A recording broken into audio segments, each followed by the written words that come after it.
Tantor Audio, an RB Media audio brand, presents The Billionaire's Obsession, a first-time romance, by Penelope Ryan, narrated by Brandon Utah and Amelia Hugh. RB Media is the largest audiobook publisher in the world. Find your next great listen and get exclusive offers at rbaudio.com. Chapter 1. Aiden. I step out into the brisk autumn chill of the parking garage, wrapping my scarf tighter around my neck as I hurry to my car. It's a brand new Porsche, in a shiny black. Even parked next to the various other luxury cars owned by the other tenants in the upscale apartment complex I live in, I still think it stands out. A classic. You can't beat a Porsche. Glancing hurriedly at the time as I settle into the driver's seat, I hiss in frustration under my breath. I'm late. I can only hope Asher isn't keeping a brotherly eye on me. I pull out of the garage and into the busy streets of downtown Seattle.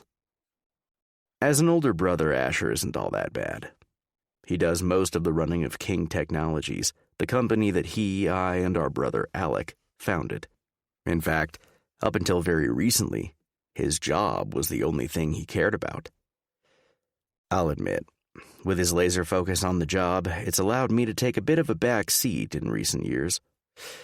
Of course, I was just as involved earlier when we were starting the company. But once the money started rolling in and things were able to simply run on autopilot, let's say I took a bit of a break to enjoy some of the finer things in life. Traveling, going out, having fun. You know, the kind of stuff money should be spent on, right?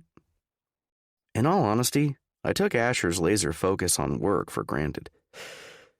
And now he's, let's just say, less focused. That's what love will do to you, I guess. Olivia Riley is her name, an assistant like no other. The first change I noticed in him was his overall personality. A bit less of an asshole, if I'm honest. If all it took was a girlfriend to make my brother more tolerable, I would have pushed for one years ago. Although I doubt just any girlfriend would have done it. And she's more than a girlfriend now, a fiancé, as of 6 months ago. It's crazy how time flies, and the wedding is right around the corner. The only problem is that the more time Asher spends with Olivia, the less time he spends on work, meaning I have to finally pick up some slack. It's fair, if I'm honest with myself. I've been out of commission for way too long. So it's not like I can argue with the logic of Asher sitting me down last week and demanding, that I be more involved with the company. It is a third mine, after all. There's only so much I can do on my own, Asher had said to me from across his desk, glancing surreptitiously at his phone. The slight uptick in the corner of his mouth was a telltale sign the text was from Olivia. God, this guy has really fallen. And you know Alec already takes on way more than he can handle. It's true. Our brother Alec is a workaholic, if there ever was one. I'd felt that tiny smidgen of guilt that sometimes wormed its way through me when I thought of how little I'd given to the business in recent years. What would help the most? Asher had obviously given it some thought because he came back with a quick answer. The Maria King Foundation. I'd simply blinked back at him. What about it? Maria King, our mom. She died when the three of us were all teenagers. A rare form of cancer that took her quicker than any of us were ready for. Since building our company and swimming in more money than anyone could possibly know what to do with, we'd opened up a foundation in her name. An artist her whole life, we'd set up the nonprofit in her name to lead art therapy sessions, community workshops, and youth programs for kids and young people in the Seattle area. It's only been up and running for about 2 years, and truthfully, I never gave it much thought. I need you to just check in on it, Asher had confided. We set it up a few years ago, and I've had no time to go through the books and see whether this foundation is able to stay afloat on its own. and whether it seems to be making a real difference in terms of outreach. You doubt whether it's profitable? Asher snorted. It's not supposed to be profitable, but it is supposed to be a worthy allocation of funds. That's what I want you to look into. Is the foundation making a difference? And is that difference worth the money that we're putting into it? I'd agreed, no matter how boring it sounded. It's about time I make up for the years of playing around and neglecting the business. Not that I'm going to stop playing around, mind you. I smile, thinking back to last night. The girl I'd picked up at a bar downtown. How I'd taken her back to my apartment and had my way with her on the dining room table, the couch, my bed. Her delicious moans are still ringing in my ears. Fuck. Yeah, I'm not about to give up having fun anytime soon. A sudden red light up ahead has me slamming on my brakes, bringing the car to a sudden halt. The coffee in my cup holder beside me lurches forward, spilling dark brown liquid across the console and my knees. Shit, I snap, hissing as it burns through my dress pants. Shit. I grit my teeth as I continue driving, knowing the car is going to smell awful at the end of the day. I'll have to get it detailed this weekend. Looking down at the GPS on my phone, I see I'm only a few blocks away. I'm in a calmer part of Seattle now. The buildings aren't as high, the streets aren't as dense. After a few more turns, I reach what I assume to be the non-profit headquarters. It's a modest-looking building. Not big, but not small either. A parking lot sits in front of it, and I pull in, taking a moment to try and dry myself off with a pair of napkins I find in my glove compartment. Giving up with a huff, I step out of the car. A buzz has me glancing down at my phone to see a notification from Ben, my personal assistant. He handles most of my duties at King Tech all on his own, as well as informing me of meetings, deadlines, and other responsibilities. Today, it's a text about who I'm supposed to be meeting this morning. Lily Richards, the program manager. Ben tells me she's in charge of most of the day-to-day operations and that shadowing her will give me the best insight into the nonprofit's workings.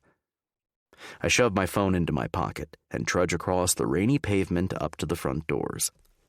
I step inside, glancing around the shabby lobby decorated with various artworks, obviously all done by children. Handprints with smiley faces, green trees, sunflowers. Hello! A voice calls me out of my perusal. I look forward to see a young woman seated at reception. She has brown hair, red glasses, and a nice smile. Aiden King, right? She asks. I force a smile on my face. Yes, that's me, I say, taking a step forward. Hi, I'm Monica. Lily is expecting you, she says simply, standing from her seat. Follow me. I follow her down a hallway to the right, the floor covered in an old brown carpet. She stops at a door on her right, swinging it open and calling, Lily, Mr. King is here. She turns back to me, ushers me inside, and then leaves. I walk into the small office. Various art prints line the walls, and behind a modest desk sits a woman who I presume is Lily Richards. I stare at her in surprise, caught off guard. She's young. Younger than I thought a program manager at a nonprofit would be. She can't be much older than 25. And holy shit, is she hot. Her long blonde hair falls just below her breasts, and her soft brown eyes assess me from across the room. Mr. King, she says, standing and holding out her hand across her desk. I'm Lily Richards. Mr. King. Those words coming from her mouth set a fire in my stomach. I step forward, taking her hand in mine and shaking it. It's warm and soft. Nice to meet you, I say with a smile. She pulls her hand away first. Likewise. As she leans forward to take her seat, a hint of cleavage peeks out beneath her white button-up blouse. I bite my lip, averting my gaze just in time for her not to notice. When her eyes meet mine, I simply smile. Fuck. Stepping up my work might not be so bad after all. Chapter 2. Lily. Aiden King is surprisingly attractive. I don't know exactly what I was expecting. Someone nerdier, I guess? We all know about the King brothers around here. I mean, King Tech funds us. But when you think of three brothers starting a tech company, you don't exactly imagine them as Abercrombie models. I lock my jaw, resisting the urge to shake my head. Snap out of it, Lily, I chide myself. Your assistant, Ben, filled me in on your goal here, I continue. You're wanting to evaluate the Maria King Foundation for its worthiness. The words come out a bit harsher than I intended, and with my blank expression, it probably packs a punch. But I can't help it. I think back to getting the email from Ben Holmes in my inbox a week ago. Aiden King would be shadowing the foundation for an indefinite amount of time to check up on operations. It was worded kindly, but I could read between the lines. They're doubting whether the foundation is worth keeping up. It's hard not to bristle when your job and a good chunk of your personal identity is threatened. Aiden raises his eyebrows ever so slightly, the hint of a smirk fluttering across his face. It sends a spark of anger through me. He's amused. He's amused at the possibility of me losing my job, at the possibility of this foundation no longer helping the community. I wouldn't put it in those terms exactly, he says. Oh? I fold my arms across my chest, leaning back in my chair. What words would you ascribe to it then? He levels me with another amused gaze, which only makes me madder. I try my best to hide it. We're simply checking in on a foundation that our company funds. That's it. I grit my teeth, trying to wipe any unpleasant expression off my face. I don't believe him for 1 minute, but a combative attitude on my part isn't going to help the situation. I stand from my desk. Let me show you around a bit. I've also set up an office for you. I stride toward the door, brushing past him in the small room. The door across from my office used to be a storage space. We'd keep old art supplies and chairs in there. I've moved most of the larger things to various other closets throughout the building, and I found an old desk to take its place. I swing the door open and let Aiden enter. He steps inside, a slight frown of displeasure on his face. I can't help but feel satisfied by his disappointment. This is your office for the time being, I state. He purses his lips, nodding slowly. You can't move some of this stuff? He eventually asks, gesturing to the piles of canvases in the corner, along with a few folding chairs. I raise my eyebrows. Your stay here is temporary, correct? I suppose, he relents. And you're welcome to find other places for them if they bother you that much. He seems surprised that I'd suggest he do the work himself. I wonder when he last had to do any kind of manual labor. By the looks of him, probably quite a while ago. Maybe we can have an office decorating party, he suggests with a smile, cocking his head playfully. You can rearrange your office later, I say curtly, turning on my heel and sauntering down the hallway, not even glancing behind me to make sure he's following. I hear the pattering of his footsteps after me. This hallway leads to a much larger one with classrooms on either side. I gesture to them as we pass. This is where we hold workshops and classes. Most are youth-oriented, but a few are for adults as well. It's a Monday morning, so the classrooms are currently empty. Most of them are held in the afternoons and evenings. What kind of classes are they? Aiden asks as we walk. Acrylic and watercolor painting are the most popular ones, but we have a huge variety of art mediums we teach here. We're even starting a pottery class next semester. I'd been pushing to get pottery approved basically since I started working here last year. With the expensive kilns and materials, not to mention a qualified teacher, It had felt like an uphill battle. But we'd finally gotten everything sorted, and I'm so excited for the class to debut in the fall. Pottery, Aiden muses. Sexy. Shocked, I shoot him a perplexed look over my shoulder. Hardly. He smirks. What? You've never seen Ghost? I bristle in annoyance, knowing what he's getting at. Instead of dignifying his comments with a response, I simply keep walking. I show Aiden around the rest of the building, a handful of classrooms, administrative offices, a lunchroom, and then I bring him back to our offices. I shoot him a tight-lipped smile. Let me know if I can do anything for you while you're here. I turn to head back into my office when Aiden stops me. Could you get me a record of the foundation's expenses, along with any incoming money, funds raised, etc.? Sure. I'll email you the files. I nod curtly. I can also send over some of our promotional materials. You know, success stories, kids who have gone on to college, kids who we've helped with the scholarship program. Just the expenses should be fine, Aiden says with a wave of his hand. He turns to head into his office when I stop him, frustrated. You know, the foundation is more than just numbers on a piece of paper. Looking at just the numbers, you won't see the impact we've had on the community. We've helped so many people. We're more than an expense record. I feel my voice rising, and I force myself to cut it off. Blowing up at him won't help.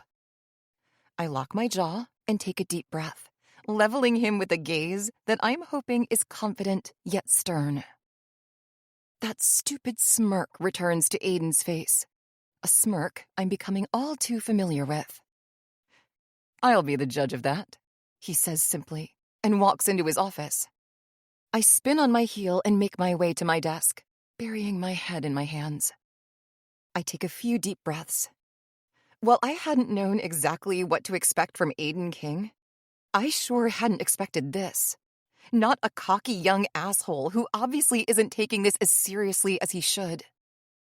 I bite my lip, staring off to the side at the wall where a variety of kids' drawings litter the drywall. I've had a myriad of dreams over the years, and when I landed this job a year ago, I never dreamed it would turn into what it has. A job that's given me purpose, a real mission. After being here for a year and seeing exactly what this foundation does for kids in this community, I'm more determined than ever to prove to the Kings that it's worth keeping up. Whatever Aiden King decides about the Maria King Foundation, I'm certainly not going down without a fight.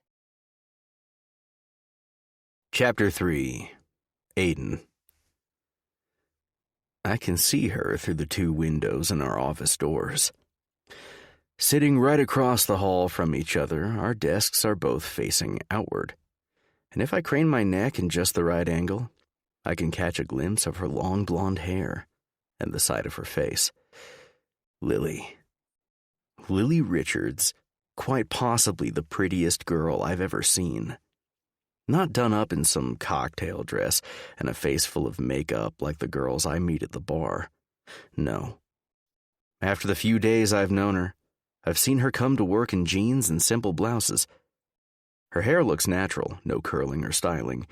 It simply falls in light waves down her back. And her makeup is simple, maybe some mascara. And to my shock, I've never wanted someone more. Conquests have never really been difficult for me. Maybe that's why this Lily girl is so appealing. She's so uninterested, hostile even.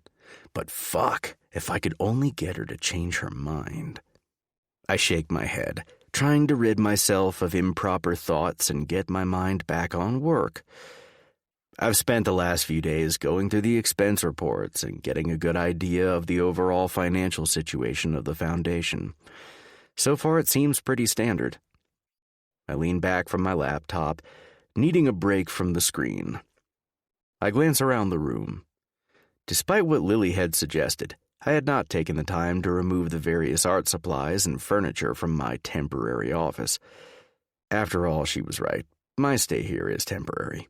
A few weeks at most, I'm assuming. Although, I suppose that's up to Asher in the end. I see quite a few canvases piled up against the walls, and a few in the corner catch my eye. Unlike the others, these look painted on. I stand and make my way over to them, pulling them away from the wall to glance down at the front side. I cock my head to get a better view. Landscapes, by the look of it, but brightly colored and beautifully executed. I frown. Is this the kind of art they teach these kids here? I've never been much of an art guy, but even I have to admit that this is stunning. I purse my lips. Maybe Lily has a point after all. Maybe this foundation really does some good. Mom would be glad to hear it. I don't spend much time thinking about her. It's hard, in all honesty. Her death was a surprise, and it hit us all hard. The youngest of my brothers, I'd been 13 when she'd died. And while I obviously know it was hard for everyone, I felt like I'd taken it the hardest. Mom and I had been close. We had a special bond, and losing her at that age had killed me. Dad had grown distant after that, and from then on, no one in our family really discussed her. My brothers and I set up this organization a few years ago in her name, but even then, we rarely discussed her except for the idea of naming the foundation after her. And now, staring down at the artwork leaned against the floor, I can't help the flood of memories. I push it back against the wall abruptly and hurry back to my desk. Now isn't the time for sentimentalities. It's never the time for that, really. What good will it do? Sitting in sadness won't bring her back. Sitting back down in front of my laptop, my mind wanders back to Lily. Things have been tense since I got here on Monday. She seems pretty intent on disliking me. Why, I'm unsure. Well, I suppose because she thinks I'm here to shut down the foundation, put her out of a job. I guess that's a fair reason. Although that's not my intent. I mean, if I think the foundation is bleeding money with no real added value, I'll be honest about it with Asher and Alec, but I have no ill will toward it. I glance down at the time on the bottom of my laptop screen. It's almost the end of the day. I spend the next hour going through a few more files, taking notes to go through later. When 5 o'clock rolls around, I barely notice it. What I do notice is a flash of blonde hair and the sound of a door shutting. I glance up to see Lily closing her office door and strutting down the hallway. Without even thinking, I leap up from my chair and dash to the door, swinging it open into the hallway. "Lily," I call, and she whirls around, a look of surprise painted across her pretty face. "Is it the end of the day already?" I ask with a chuckle, glancing down at my phone. She snorts. "Yeah, a little after 5. She shifts her bag over her shoulder. "How's everything going with the reports? I haven't seen much of you today." I warm at the slight interest. At least she's not trying to run for the hills. Besides, if it were up to me, I'd be seeing a whole lot of her today and every day. I shrug nonchalantly. "Boring, but that's to be expected." She purses her lips. "Yeah, I told you the numbers aren't what matters here." She turns, but before she can take a step, I blurt out, "How do you feel about grabbing a drink?" She looks back at me, and I can see the refusal bubbling up within her. "You can tell me more about how the foundation helps all those kids," I say quickly. And just as I knew it would, that gets to her. Her gaze softens, and I can see her contemplating the offer in her mind. After a few seconds of narrowed eyes, she finally relents. "Okay," she says softly, "but just one drink." Chapter 4. Lily. What the hell am I thinking? I pull up to the bar, just a short drive from work. Aiden had suggested it, and I'd plugged the address into Google Maps. I sit in my car for a minute, waiting for him to pull in behind me. I roll my eyes in exasperation at myself. Why the hell did I agree to this? Of course I've gone out for drinks or dinner with coworkers from time to time. I'm not opposed to the idea of getting to know the people you work with. But there's something about Aiden King that feels dangerous? I don't know. That's probably an over-exaggeration. But it's not like we can truly have a casual working relationship. He's one of the founders of King Tech, where the foundation gets all its money from. And regardless of what he says, I know the only possible reason he's there is because someone at the company has doubts about the Maria King Foundation. What those doubts are, I don't know. I'd been infuriated when I'd first been informed of Aiden's coming to oversee the foundation. It's an incredible place, and it does a lot. So, no matter how nice we play, Aiden poses a real threat to my job, to the foundation I've poured my heart and soul into. Does he not see that? It appears not, based on that stupid, goofy smile he's been sending my way all week. I'm not an idiot. His flirting has not been lost on me. And honestly, under other circumstances, maybe I'd give him a shot. He is, I have to admit, attractive. His hair is dark and slightly wavy, and he has this 5 o'clock shadow that somehow still makes him look put together and manicured. Aiden waves at me through the window of my car, pulling me from my daze.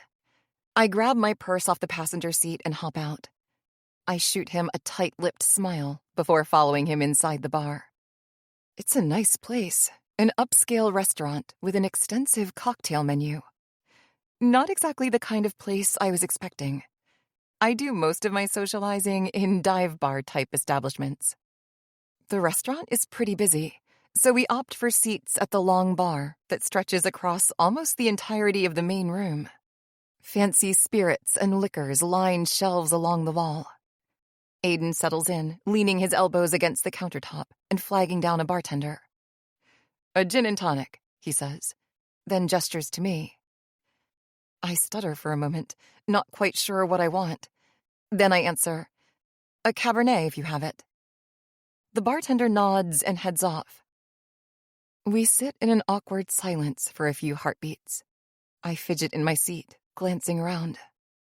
I feel Aiden's gaze on me, and I turn to see that familiar smile on his face, almost like a smirk, like he's amused about something. It sends a wave of frustration through me. What the hell is he smiling about? Even more annoying, he seems able to read my mind because he chuckles. "You seem irritated," he observes. But instead of looking worried over that fact, he simply seems entertained. I resist the urge to roll my eyes. The bartender returns then with our drinks, setting them in front of us, and then hurrying away. I grasp my glass of wine, bringing it to my lips in order to avoid an answer. "Am I really that annoying?" Aiden presses, his smile growing. I sigh quietly. "You're not annoying." He raises an eyebrow. "Oh? Then what's with the attitude?" I widen my eyes. Did he really just say that? What the hell is wrong with this guy? I have no idea what you're talking about," I stutter. He chuckles again. "Oh, come on. You think I haven't noticed the cold shoulder you've been giving me ever since I arrived?" It's called professionalism. Maybe you should take notes. The minute the words leave my lips, I realize how harsh they sound, and I'm suddenly worried. After all, Aiden could get me fired on the spot if he wanted to. But that worry is quickly replaced by irritation again when he throws his head back and laughs. I purse my lips, staring down at my glass of wine. "You are professional, I'll give you that," Aiden says. "Very dedicated to your job, it seems." Is that a bad thing? Of course not. He shakes his head. Just an observation. I care deeply about the work I do, I clarify. Those art workshops can change kids' lives, give them things to look forward to, skills, making them happy. It's important. Aiden pauses for just a second before nodding. I see your point. I mean, it's why we set up the foundation in the first place. Look, I'm not the bad guy here. He holds out his hands in surrender. I unclench my jaw. Maybe I should go easier on him. Maybe he's right. My presence doesn't necessarily mean bad things for the foundation. But that word nags at the back of my mind. Necessarily. He's not promising anything. Tell me about you, Aiden surprises me by saying. He leans forward against the bar, taking a sip of his gin and tonic. Me? I repeat hollowly. He snorts, that dumb smirk returning to his face. Yes, you. Tell me about yourself. I raise my eyebrows. Well, I work at your foundation. I've lived in Seattle all my life. Aiden cuts me off, rolling his eyes. I didn't ask for a work bio. How about what you do for fun? Do you have a boyfriend? I widen my eyes slightly. No boyfriend, I answer. Aiden's eyes light up a bit at that, and I resist the urge to narrow my eyes. How does a girl who looks like you not have a boyfriend? Okay, I can't resist it anymore. I roll my eyes, although a tiny part of me warms at his words. I can only hope I'm not noticeably blushing. Fuck, he's obviously a player. What the hell is wrong with me? Maybe it's the lack of acceptable men, I quip. Disappointing, huh? Very. Well, I can't say I've ever left a woman disappointed, Aiden murmurs with a smirk. He leans toward me. They've all been very, very satisfied. His voice is low, and his gaze is locked on mine, seemingly pinning me to my seat. There's something in his look that sets a fire low in my belly. A fire that I'm trying my hardest to quickly extinguish. I take a deep breath, breaking our gaze and shifting on the stool. Why did Aiden King have to be so goddamn handsome? Those stupidly blue eyes and that chiseled jaw. Fuck.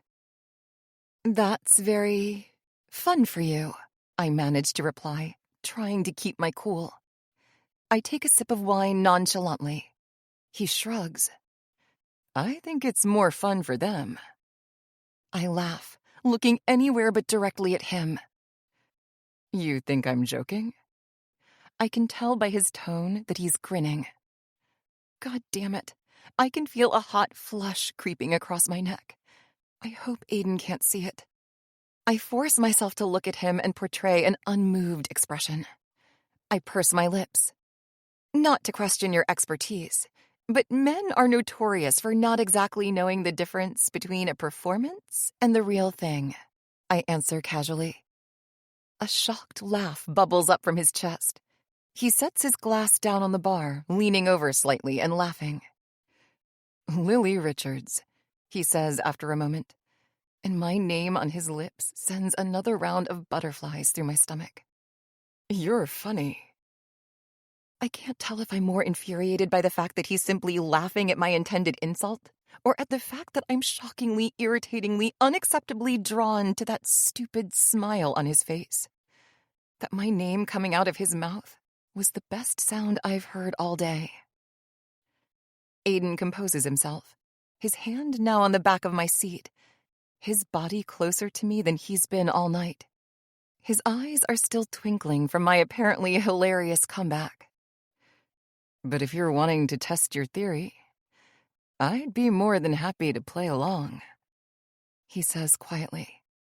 Heat pools in my core at his words, his proximity, the heat of his hand softly brushing against my back. Fuck. No. I swallow. I stammer. I glance at our glasses on the bar. Practically gone. We've been here long enough, and I did only promise him one drink. And I'm afraid if I stay any longer, I might. I should probably go, I decide aloud, tugging my jacket off my chair, which roughly removes Aiden's hand. I hop off the stool, grabbing my purse. Thanks for the drink, I say, assuming that he'll pay up before he leaves. And with one quick glance at his surprised expression, I turn on my heel and leave.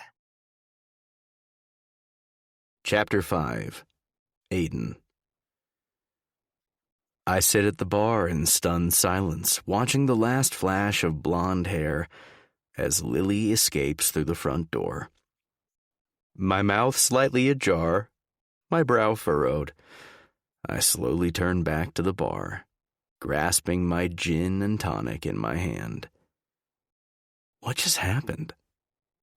I'm almost too stunned to process the fact that I was just rejected. No, that can't be. I almost want to laugh out loud. I can't remember the last time a girl turned me down. Back in high school, maybe? I rack my brain. Sure, girls play coy. They pretend they aren't interested. They play hard to get, but flat-out rejection? Wow. That's a foreign feeling. Jesus Christ, have I lost my edge? I chuckle, still in shock, then take a sip of my drink. Lily Richards. The prettiest woman I've ever seen, and the first woman I've encountered who doesn't want to sleep with me. Some cruel cosmic joke, it seems. But instead of frustration, defeat, or even a sense of failure, a completely different emotion surfaces. Determination. She might have stormed out of here pretending she was disgusted with me. But I'm experienced enough to read a woman. I'd noticed that faint blush creeping up her neck, the way she'd looked anywhere but directly at me, the way her gaze had lingered on my lips just a second too long. She isn't as uninterested as she's pretending to be. I shake my head. Lily Richards might just be the first girl to turn me down, but I'm not giving up without a fight. Chapter 6. Lily. I twirl my fork aimlessly through my Caesar salad, smiling in greeting when Monica enters the break room, lunch in hand. Crazy day, Monica mutters, setting her lunch bag on the small table and sitting down across from me. The door to the break room swings shut behind her with a soft click. I nod, widening my eyes. That pottery workshop is turning out to be a pain to organize. I'd been so excited about it, and still am. But the kilns aren't ready yet. We've been having shipping problems with the supplies, and the teacher is seemingly less available than she'd originally told us. Ugh. We should do something fun this weekend to get our minds off work, Monica says, pulling out her sandwich and taking a bite. Monica and I both started here at the same time about a year ago, and we've been friends ever since. We're roughly the same age. Monica is 22 and I'm 24. There's a cute flea market I keep hearing about on Capitol Hill, I suggest. Ooh, yes, Monica agrees. She glances around, looking over my shoulder, and presumably through the glass window on the break room door to make sure no one's around. She leans toward me, a mischievous smile on her face. I already know what she's going to say, and I'm chuckling in preparation. So, Aiden King. She widens her eyes at me. We haven't had a moment alone since he arrived early this week. Cute. She shakes her head. God, I didn't expect him to be that cute. I roll my eyes. I suppose. You suppose? Monica repeats. Are you blind? I laugh. Okay. There is no use in pretending. Not with Monica, anyway. Besides, I barely made it out of that bar last night without doing something I'd surely regret. I'm still in disbelief that it actually happened. Sure, I'd kind of assumed his invitation to get drinks would lead to some flirting. But blatantly suggesting we sleep together? My God, I hadn't really expected that. Although, based on his actions so far, I wonder if that was naive. He's definitely made his intentions clear. And maybe, if circumstances were different, I'd take him up on it. I mean, he'd practically dared me to. Earth to Lily, Monica says, laughing, when I shake my head and focus my attention back on her. Sorry, I say. She smirks. Daydreaming about Mr. King? I laugh, then lean forward conspiratorially. There was never a chance I wasn't going to tell Monica about what happened last night. She'd kill me if I didn't. Speaking of Mr. King, you'll never guess what happened last night. Monica widens her eyes. Holy shit. You didn't. No, God, no, I laugh, glancing over my shoulder to ensure no one's around. But oh, did he try. I widen my eyes in emphasis. Monica's mouth drops open, a delighted smile spreading across her face. Giggling, I tell her about how he'd suggested we get drinks, his flirting, and his very obvious innuendos. Man, you have much more self-control than I do, Monica says with a laugh. I'd have taken him up on that offer. Oh, please, I say. She raises an eyebrow at me. I'm sure his offer still stands. I open my mouth in shock. Monica, I'm not going to sleep with Aiden King. And why not? She shoots back. Maybe because he's technically our boss, the man who holds the future of the foundation in his hands? And maybe one more reason that no one else knows about. Not even her. You know, I suspect that sleeping with him would only improve our chances of survival. Monica muses with a devilish grin.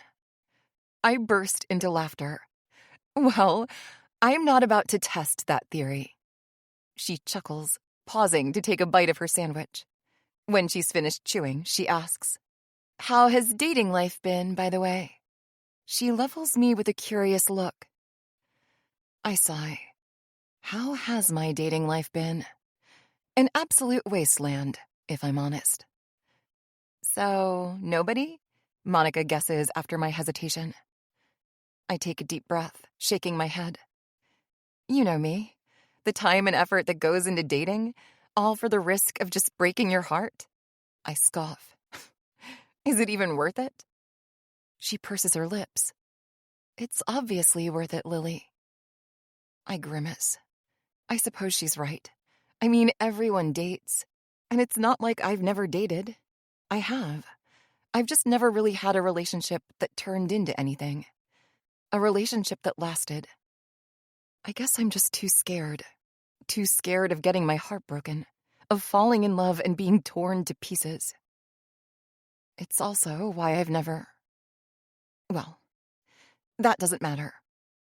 Sensing that the subject is somewhat sore, Monica quickly moves on, suggesting a coffee shop in Capitol Hill that we should try out before the flea market on Saturday. I nod along, looking forward to the weekend, but still somewhat caught up in thoughts of dating and, surprisingly, Aiden. If ever there was a man I'd want to date, he'd be the one. Perfectly sculpted jaw, a stupidly handsome smile. Too bad it's too risky. Too bad I'm still too scared. And too bad well, never mind. Too bad is all. Chapter 7. Aiden. This glorified storage room masquerading as an excuse for an office is really starting to get on my nerves. I can barely move around without tripping over some box full of paints or a pile of canvases. Too bad Lily and I can't just share an office. I grin at the thought. That would be fun, wouldn't it? I could tease her all day and watch her face grow red when I'd say something especially flirty. I think back to our night at the bar, and how hot and bothered she'd seemed. Just thinking about it forces a smile across my face.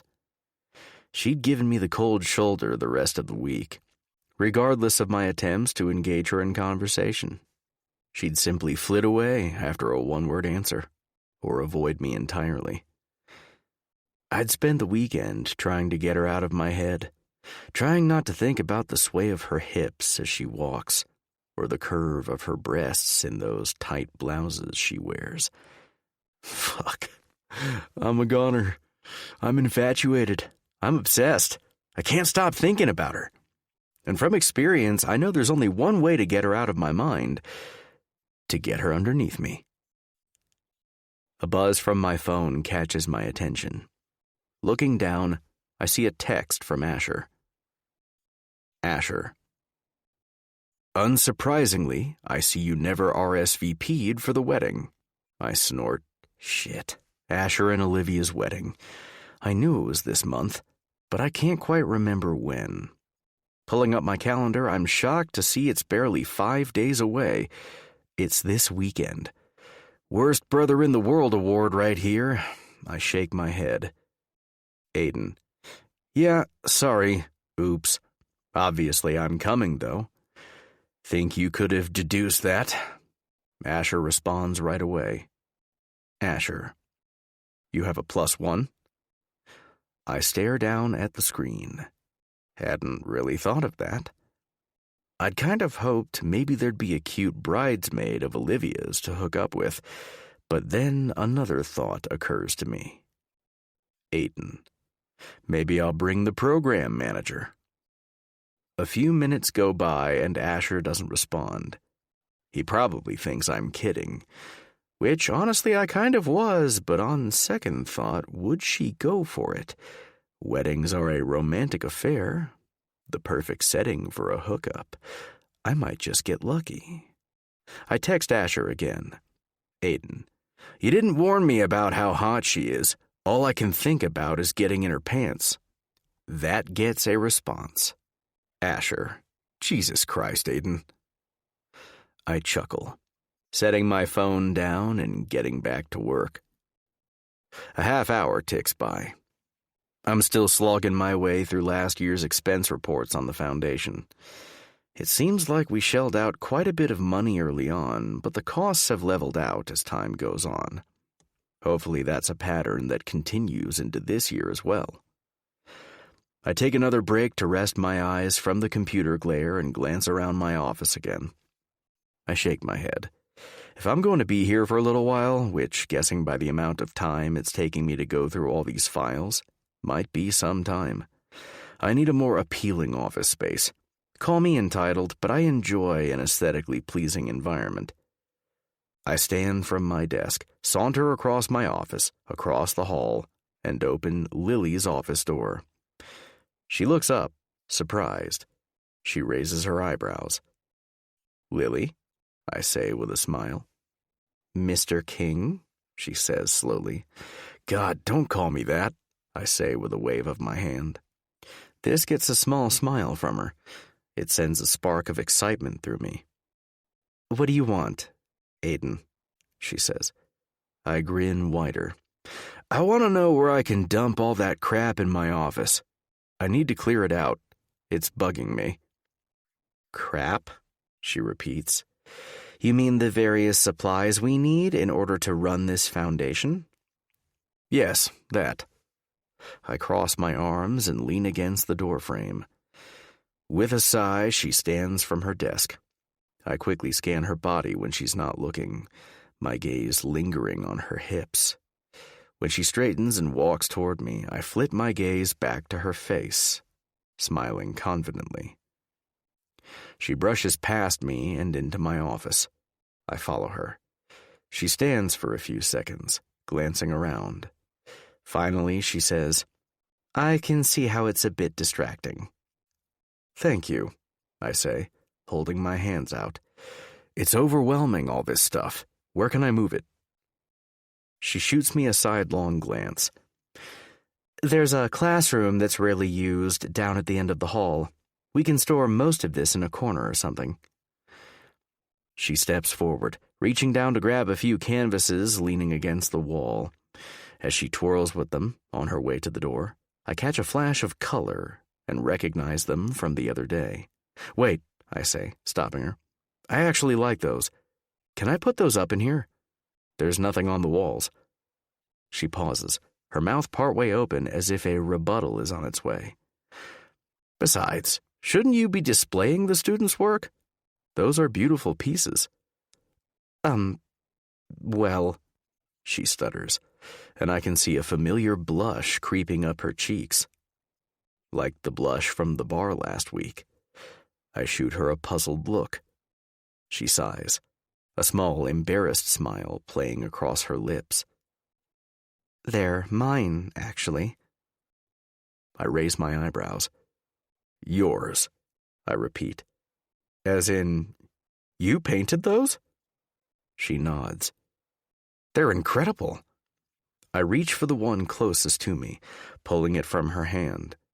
It's a vibrant meadow filled with greens, reds, oranges, and yellows. It's summertime in the most colorful way. It's somehow nostalgic and new all at once. I didn't know you painted. She shrugs.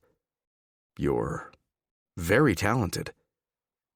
I glance up at her, and that blush has only deepened. If I was trying to flatter her, I'd be pleased with myself, but I'm honestly too shocked to even be thinking of that. These paintings are beautiful, and she made them. What the hell is she doing here?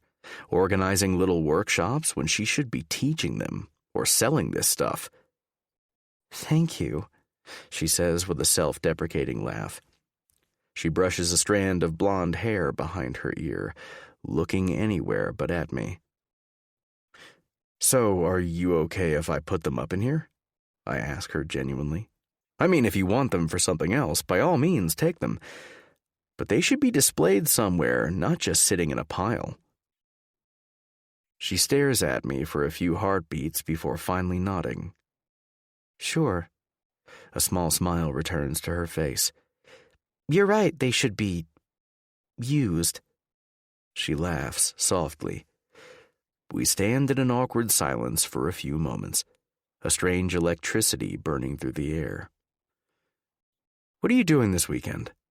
I find myself asking before I even allow myself to consider whether it's a good idea. She cocks her head. I'm not sure, she stutters. Do you like weddings? Chapter 8. Lily.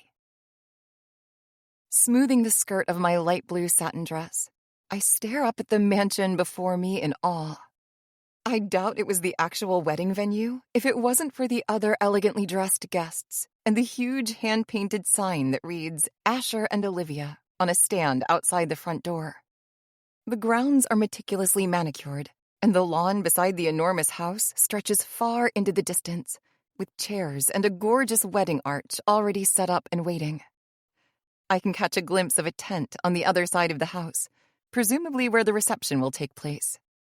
Ivy adorns the house, as well as the stone fencing surrounding the entire venue. I wonder how much this venue alone must have cost. More than I'll ever be able to afford, for sure. Nervous, I begin to doubt, yet again, why I'd agreed to attend this wedding with Aiden. The word sure had just popped out of my mouth right after he'd asked me. I'd barely given it any thought before I'd agreed. And here I am, standing in front of one of the most lavish events I've ever seen, feeling wholly out of place. I'd convinced myself that Aiden and I were simply going as colleagues. It is somewhat work-related. I mean, Asher is also a founder of the company that runs the foundation. Aiden only asked to be polite. We're not here as, well, anything. Lily, a voice calls, accompanied by the warm brush of a hand on the small of my back. I twirl to see Aiden, and a burst of butterflies flutter through my stomach. God, he looks incredible. He's wearing a suit and tie, his hair combed back, his blue eyes twinkling.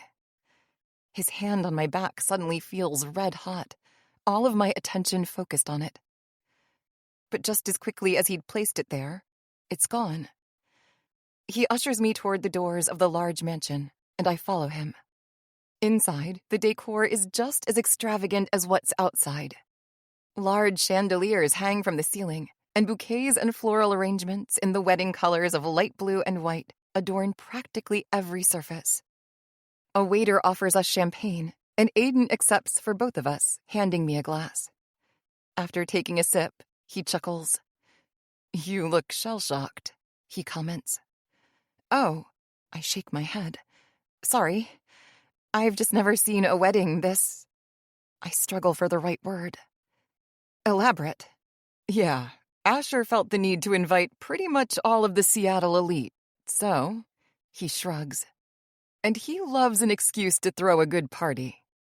Aiden, a deep voice says from behind us, and we both turn. A man with very similar features to Aiden claps him on the back in greeting. He's basically just a slightly taller, slightly older version of him. He has to be one of the other King brothers. Is it Asher? The man shoots me a polite but questioning look, obviously expecting to be introduced. Lily, Aiden says, this is my brother Alec. Alec reaches out a hand. Nice to meet you, Lily. She's the program manager at the foundation, Aiden elaborates. Alec's face brightens. Oh, yes. Asher had said you were working on that. He turns to face me. I'd been meaning to drop by the foundation ever since we started it up, but... He throws his hands up in the air. Alas. He chuckles. It's wonderful to finally meet you. I'm so proud of how the foundation has been able to serve the Seattle community. I smile in surprise, taken slightly aback by his enthusiasm. If Aiden had had just a fraction of this upon meeting him, I'm sure our first week wouldn't have been so rocky. Thank you, I say. The work really means a lot to me. I glance sideways at Aiden. All I want is to be able to continue. We have so many ideas for the foundation. Alec's smile widens. That's so great to hear. Please share those ideas with Aiden while he's with you guys. We'd love to be able to incorporate them. He nods in Aiden's direction. Someone flags Alec's attention, and with a nod, he's off to mingle with a new set of guests. I stare after him in surprise. From what Alec had said, it certainly doesn't feel like the Maria King Foundation is on the chopping block. Or maybe he's just being nice. It is a family wedding, after all. Not exactly the time to be a bearer of bad news. Aiden's staring at me with a strange look on his face. But before he can open his mouth, we're bombarded by a new group of guests. Friends of the brothers from high school, apparently. I'm introduced, and after that, it's a series of random introductions, until an announcement is made to head to the ceremony area outside. Following the crowd, I step out into the backyard where an array of white chairs are laid before us. An elaborately carved arch stands at the top of the aisle, covered in florals. I follow Aiden to the front row, where we sit next to Alex and an older man, I assume to be their father. Glancing around, I feel self-conscious in the front row of a wedding where I haven't even met the bride and groom. But I hardly have time to dwell on that before a quartet of violins begins playing, and Asher and his groomsmen take their places beside the arch. As a procession of bridesmaids glide down the aisle, I fix my gaze on Asher. Just like Alec, he looks similar to Aiden, although slightly broader and with darker eyes. He fidgets with his cufflinks, switching his weight from foot to foot. I can't help but smile at his nerves, the readiness for what's to come. When his face lights up, I turn to follow his gaze, and there is Olivia Riley at the end of the aisle. Her dress is magnificent, a cream satin with a simple tulle veil. She walks alone, gripping tightly to the bouquet of blue and white flowers in her hands. Her brown eyes sparkle with emotion, her lip quivering into a radiant smile the closer she gets. When she reaches him, she hands her bouquet off to a bridesmaid, and Asher grips her hands tightly in his. He whispers something to her that only she can hear, and she laughs quietly. And with that, the officiant starts. The vows are beautiful, and when they kiss, Asher grips Olivia's waist, pressing her against him in quite possibly the most passionate kiss I've ever seen. Hand in hand, they walk down the aisle to roaring applause, Olivia waving her bouquet in the air and Asher pumping his fist and laughing. Swept up in the emotion, I find myself clapping and laughing along, following the crowd as we're ushered to the reception area, a large tent on the other side of the house with gorgeous tables and chairs, a large dance floor, and twinkling lights draped between the house, the trees, and the tent. Aiden and I are offered cocktails, and I find myself laughing along with the other guests, milling around and snacking on hors d'oeuvres, until Asher and Olivia make their grand entrance, and dinner is served, along with toasts that make everyone both laugh and cry. I'm surprised when Aiden stands up beside me, taking the microphone handed to him by the MC, and gives a rousing, embarrassing speech about Asher's younger years. I can see him turning beet red and shaking his head while Olivia laughs in delight. When they stand to begin their first dance, they twirl across the dance floor as if they're the only two people in the room, the music ringing in the air around them. Halfway through the song, the guests are encouraged to join in. And to my surprise, Aiden stands, tugging me with him. I look at him questioningly. He chuckles. It's a wedding, Lily. You have to dance. I acquiesce, letting him pull me out onto the dance floor, where he grasps my hand in his and reaches for my waist. His fingers send a shiver up my spine as they settle just above the curve of my hip. Looking down at me and meeting my gaze, he takes a confident step back, and I follow, swaying to the music. Lost in those blue eyes of his, I find it harder and harder to look away. Those butterflies in my stomach are back. My entire body burns with electricity. I force my head to turn, glancing around the room. The only other couples on the dance floor seem to be real couples. Women leaning their heads on their partner's shoulders. Couples kissing softly as they sway. You never mentioned you had ideas for the foundation, Aiden says softly, and my attention turns back to him. Didn't I ask, my voice coming out quieter than I'd intended. I clear my throat. He shakes his head. What kind of ideas? I smile at him in amusement. You want to talk work at your brother's wedding? His eyes are warm. It's more than just work to you. It's a statement, not a question. And I'm taken aback by how true it is. And not only that, he knows it's true. He knows me. You're right, I say. So, tell me about your ideas. He holds me with his gaze, the other couples spinning around us. I thought we could have art shows. Like real art shows. Go all out. Champagne, people dressed up, the whole 9 yards. We can showcase an emerging artist, help them get on their feet, maybe even showcase students. And with your connections at King Tech, you could invite, well, wealthy people. It could be a real way to raise money for the foundation. When I realize I'm rambling, I stop short, looking to Aiden for some kind of reaction. But to my surprise, he doesn't seem dismissive or skeptical. He seems intrigued. He bites his lip in thought, his eyebrows furrowing. That's actually... He chuckles, shaking his head. That's actually a good idea. I laugh, feigning insult. You're surprised I have a good idea? He smirks. Not at all. He steps to the side, twirling me under his arm, and then pulling me back to him. The momentum sends me closer than I was before, my chest brushing softly against his, our breaths intermingling. His hand on my waist holds me close, his body heat seeping into every inch of me. My breath hitches in my throat as I gaze up at him, his eyes intense with an emotion I can't quite identify.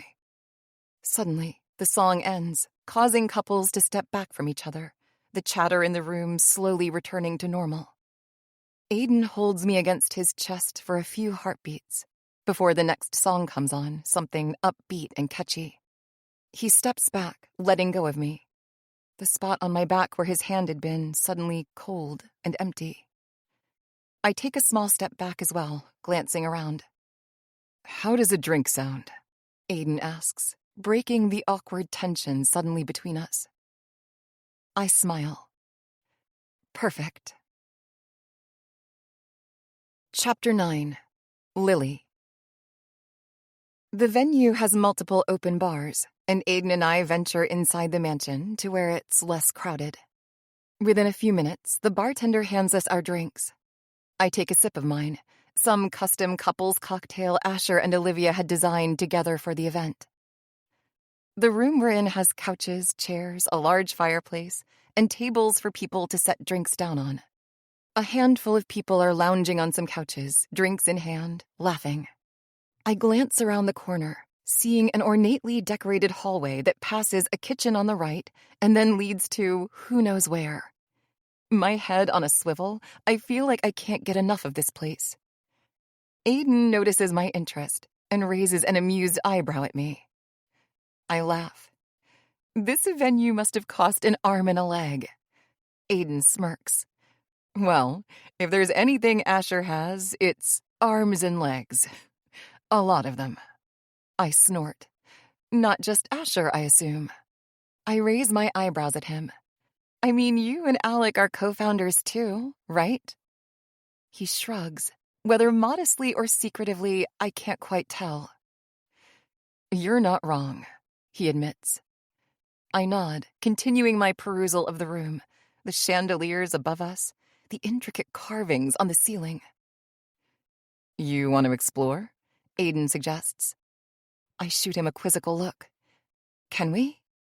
If my brother paid an arm and a leg for this venue, then we'd better be able to explore it if we want. Come on. Wrapping his arm around mine, he tugs me down the hallway. Interesting decor choice, I comment, gesturing to an array of portraits on the walls. The subjects look older, from medieval times perhaps, with the long, sad faces and eyes that follow as you walk by. For real, Aiden agrees. Whatever happened to fields of daisies? Suddenly we pass an open doorway to our left. Aiden stops short, peering inside. He makes a soft noise of interest, taking a step in. I follow. The room appears to be a library of sorts. Bookshelves line the walls, and a warm fireplace burns in the corner, surrounded by a chaise lounge and a few chairs. Cute, I comment, walking around. Aiden walks to the nearest bookshelf, brushing his fingers along the spines. I gravitate toward the fireplace, taking a seat on the chaise lounge and staring into the embers. How did Asher and Olivia meet? I ask over my shoulder. Olivia was his personal assistant. Aiden responds behind me. A workplace romance. Aiden chuckles. Incredibly improper coming from Asher. I hear him come up behind me, and then he takes a seat next to me on the lounge. Our thighs barely brush, and a streak of electricity runs through me. Oh? I ask.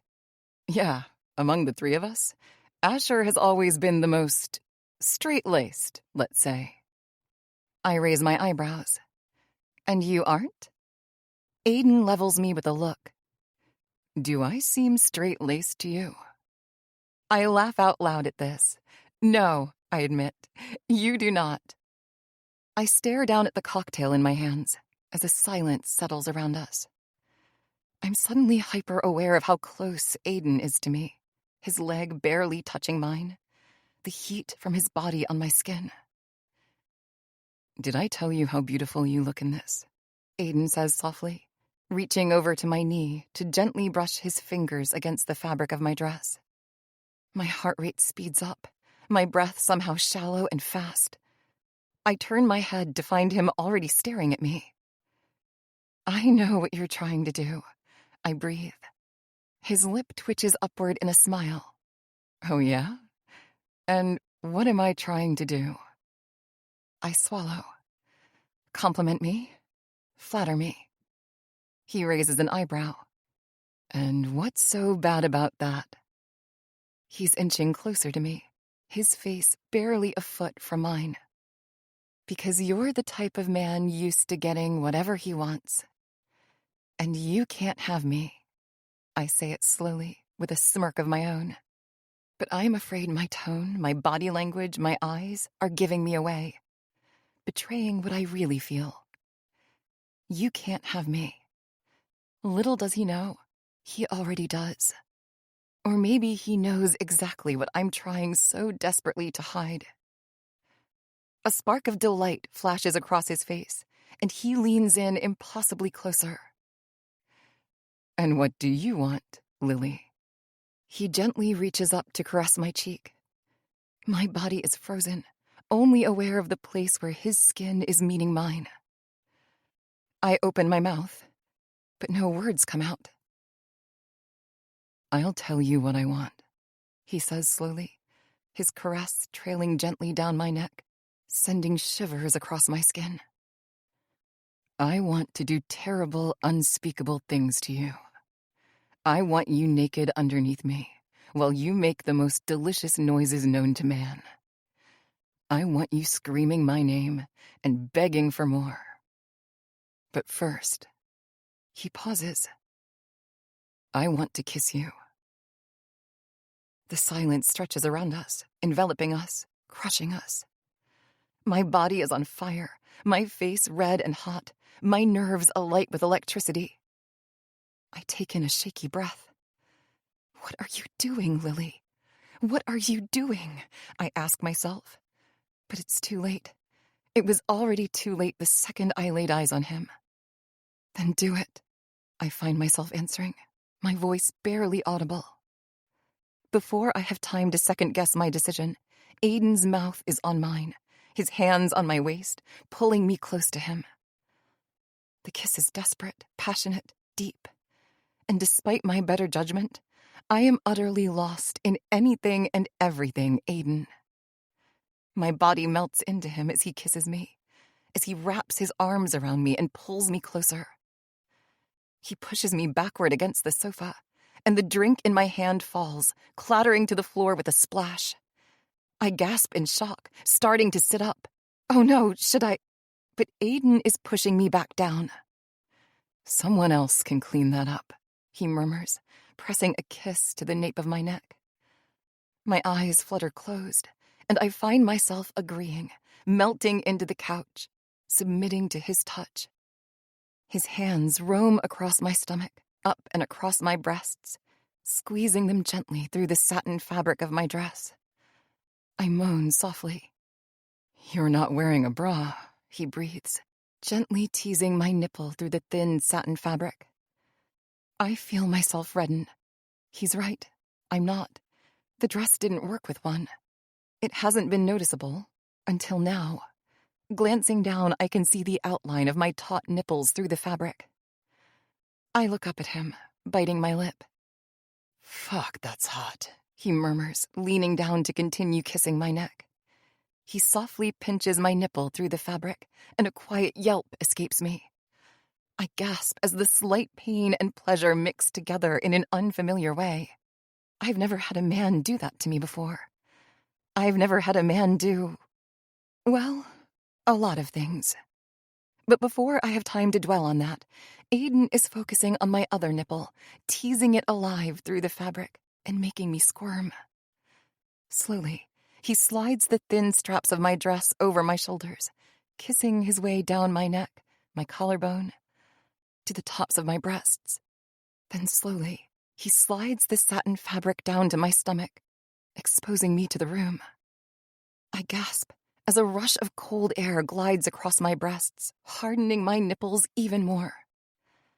Aiden takes a moment to gaze down at me, and I can feel myself reddening in embarrassment.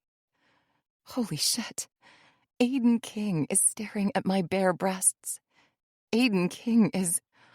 Oh my God. Is he going to... But my train of thought is immediately stopped when he lowers his head and takes one of my nipples in his mouth. A deep moan escapes me as pleasure courses through my body. Fuck, that feels good. It feels amazing. It feels unlike anything I've ever experienced. His tongue flicks across my nipple, back and forth, speeding up, and I cry out softly. He nibbles gently, and I grip his biceps, desperate for more. He moves to my other breast, doing the same, until I'm a moaning, whimpering puddle of pleasure, completely at his mercy. When he's done with my breasts, leaving them red and swollen, he runs a hand lazily along my thigh, snaking it under my dress and slowly reaching up, up, up. My breath hitches in my throat as he nears my center. Sure, I've fooled around with guys before, but not like this. Not like... Fuck, I can't tell Aiden. I can't tell him. I can't tell anyone. But can I simply go on like this? He slips his finger into my panties, running it along my slit. He groans when he feels how wet I am, lazily drawing his finger up to my clit and rubbing. I buck my hips, gasping at the sensation. Aiden presses his body down on mine, kissing my neck and up to my ear. Fuck, Lily. I love the noises you make, he whispers, his breath hot against my skin. I whimper as he picks up speed. God, it feels incredible. He's incredible. The only thought I can get through my fuzzy brain is the idea of Aiden deep inside me. I've never felt like this before. Never wanted someone so badly. I'm aching for him, desperate, out of my mind. But should I do this? Am I about to do this? Go farther than simply fooling around on the couch? I try to get myself to think straight, to see the situation for what it is. But Aiden's fingers are driving me wild, chasing all sensibility from my head. Maybe now is the time. Maybe now is perfect. Chapter 10. Aiden. Lily's soft, desperate moans fill the room, echoing in my ears like a melody. I trail kisses down her neck, across her collarbone, and then her soft, plump breasts, pink and swollen from how I'd teased them. The fabric of her blue dress is bunched around her waist, my hand up her skirt, pleasuring her. Her bare breasts heaving as she moans and gasps. It's the most beautiful fucking thing I've ever seen. My cock aches in my pants, stretching against the tight fabric, begging to be released. Fuck. All I want is to plunge deep into her soaking wet pussy, to watch the pleasure wash across her face, to make her scream. I rub my finger faster against her clit. Her mouth opens in ecstasy, and I think she's getting close. Her nails dig into the meat on my upper arms. Her gaze meets mine, her desire echoing mine. But I don't want her to come just yet. I want her coming around my cock, her pussy squeezing me as I empty myself inside of her. Still rubbing her clit, although slower, I lean down to brush my lips against her ear. I have a condom in my wallet. I breathe. A soft breath escapes her. I lean back to look in her eyes. That desire is still there, although I think I see something else too. Something I can't quite pinpoint. I run my free hand along one of her breasts, teasing her nipple. She shudders. I want to be inside you so badly, I whisper. Her body tenses. At first, I think it's in reaction to what I'm doing. Still rubbing her clit, her breast. She takes in a shuddering breath, and then a completely new emotion flashes across her face. Is that fear? She pushes against me, scrambling to sit up. I immediately relent, leaning back, alarmed. Is everything okay? I ask, quickly. She hurries to cover herself, pulling up her dress. Yes, everything's okay, she stammers, looking anywhere but at me. What's wrong? I ask, reaching for her, but she stands before I can touch her. She twirls to face me, a fake smile plastered across her face. Nothing! She's shaking her head. Nothing, it's late. I should probably go home. Are you sure? I stand as well, every nerve in my body on fire. What happened? What did I do? What did I do to cause that flash of fear I'd seen in her face? My stomach is tying itself in knots, making me practically nauseous. Lily, what's wrong? Did I do something? She continues shaking her head, taking a step back from me. I halt. Her fear, her trepidation like a dagger through my heart. Fuck, what did I do? Did I push her too far? Did I scare her? Lily, if I did anything, I'm so sorry, I begin. You didn't do anything wrong. She cuts me off. I have to go, Aiden. I'm sorry. I'll see you at work on Monday. And with that, she twirls and practically runs from the room. I stand in silence, the crackling of the fireplace the only sound. I have the sudden urge to run after her, to chase her down, figure out what's wrong, hold her in my arms. But then I worry it could only make things worse. Scare her, even. A pit grows in my stomach at the thought of having made Lily react that way. I rerun everything in my mind. I run my fingers through my hair and sit back down on the couch, holding my head in my hands. Because, to my surprise, I realize a new motivation is beginning to sprout. Sure, I'd wanted to sleep with Lily since the moment I saw her. She's gorgeous and stunning. But not only that, she's sweet and smart, and I love the sound of her laugh. She makes me smile just by walking into a room. I don't just want to sleep with Lily. Fuck, what do I want? I don't know. The only thing I'm certain of right now is that I have to fix whatever I did. Whatever I did to make her feel the way she did. To make her run out of here as if the room was on fire. I have to fix it. Chapter 11. Lily. I sit in the empty classroom at the back of the building, my laptop open on the table in front of me. I glance at the clock on the wall. It's almost 3. I sigh, leaning back in my chair and rubbing my temples. I've been avoiding Aiden all day. I knew he was here when I'd first shown up to work. That black Porsche in the parking lot certainly doesn't belong to anyone else.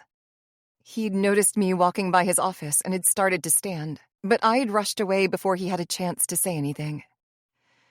And now I've been here all day, in the one classroom that doesn't have a class being taught in it. So far, no one's come to bother me. I'm hoping Aiden isn't determined enough to search the entire building for me. Part of me feels guilty for how I'd run away from the wedding on Saturday.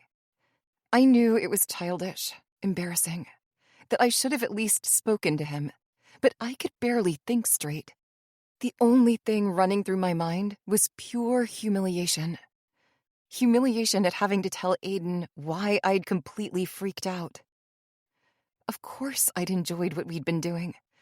I'd loved every second of it. The way his hands roamed my body made me gasp. The things he'd whispered in my ear. My core warms now just thinking about it. And the further we went, the more and more I wanted him. I wanted him desperately, more than I've ever wanted anyone. But I couldn't stand the thought of telling him the one thing I've been so ashamed of my entire adult life. The thing other men have pressed for, but never got from me. Sex.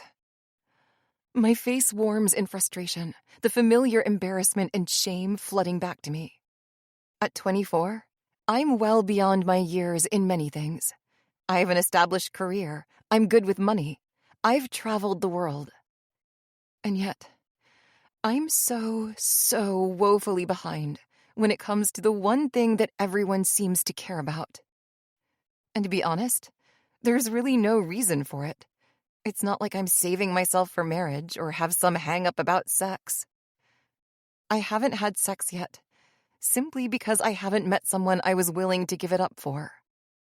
It's as simple as that. I always thought I'd fall in love and sex would happen naturally. And then as the years went on and it never happened, suddenly a random hookup was no longer an acceptable way to lose one's virginity. What was I supposed to do? Casually suggest my first time happens after a Tinder date? Maybe I could have gotten away with something like that in college. But not now. Not in my 20s. And so here I am, 24, and a virgin.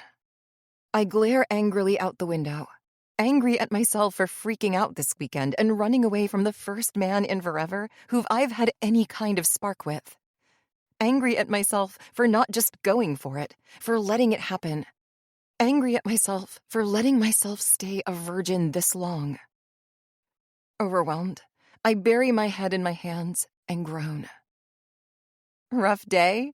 a voice calls, and I straighten. "I was wondering where you were," Monica says, walking into the room. I chuckle, somewhat embarrassed. "Yeah, I'm hiding from Aiden," I admit. She raises her eyebrows. "Why?" "We went to his brother's wedding on Saturday." Her eyes widen like saucers. "What?" She hurries across the room, pulling up a chair beside me. "You went to Asher King's wedding with Aiden?" I nod. Monica makes an expression that can only be described as pure glee. "Oh my God," she gushes. "Tell me everything." I tell her about the wedding, how beautiful it was, how Aiden and I had danced, and then how things had become heated. The only problem is, I kind of ran away at the last minute. Monica frowns in confusion. "Ran away?" she echoes. I purse my lips, nodding. Like most people in my life, Monica isn't privy to the details of my sex life, so I hedge around the truth. I just freaked out. I got in my head and ran away. She nods, giving me a sympathetic look. "How do you feel now?" she asks. I take a moment. How do I feel now? I guess I'm not sure. "Do you like him?" "Yes." The answer comes so quickly, I barely have time to process it. "Okay, then talk to him." She states it so simply, but I suppose she's right. I should just talk to him. At the very least, I think he's owed an explanation. It's probably a bit unfair that I've spent the day avoiding him. After a few more minutes of talk, Monica heads off, and I go back to work. I contemplate moving back to my office, but the nerves dancing in my lower belly stop me. The idea of seeing Aiden, of facing him after my embarrassing actions, is overwhelming. I wonder if I can get away with just one more day, one more night to think about it, and then I can talk to him in the morning. I finish up the rest of my work and head back to my office just a bit after 5. Aiden should be gone by now. Everyone should be gone by now. I walk down the quiet, empty corridors, glancing into Aiden's office as I pass it. I was right. He's gone. A mixture of relief and disappointment flashed through me, but I push both of those emotions away as I enter my office. When I notice a figure sitting at my desk, I jump, a small shriek of surprise escaping my lips. Aiden looks up, alarmed. "Lily," he says quickly, standing. "I wanted to talk." I compose myself, trying to put a mask of nonchalance over my expression. "Hi," I say softly. "I wanted to apologize about the wedding," Aiden says quickly, his eyebrows furrowed together in distress. "If I did anything that made you uncomfortable—" "No, Aiden, you didn't," I interrupt him. "I'm sorry. I shouldn't have just run off like that." "I was worried I'd scared you, that I'd pushed you too far or something," Aiden continues. I'm shaking my head. "It's not that at all." "I shouldn't have moved things so quickly," he goes on. "I should have paid more attention to you, to the situation." "I'm a virgin," I suddenly blurt out. He stops short, his gaze meeting mine from across the room. Confusion washes over his face, then shock. He opens his mouth, but no words come out. "I was very into what was happening," I admit, feeling myself reddening. "I'm into you, but I didn't want to ruin the mood by telling you I'd never had sex before. But I couldn't just go through with it, and I freaked out. I hadn't really expected to be this honest, but here we are." I bite my lip, feeling the embarrassment rushing through me. I've just told him my most intimate secret, and there's no going back. The silence stretches around us, suffocating me. God, say something. Say anything, I plead. But as the seconds tick by, I can't take it any longer. I sling my purse over my shoulder, head down, and rush toward the door. I shouldn't have told you. I should have known it would be too much, I mutter. But before I can exit, Aiden rushes across the room and blocks me, closing the door with a click. I look up, his arm extended, leaning against the door, his frame towering over me. You think I care that you're a virgin? He asks slowly, a frown crinkling across his face.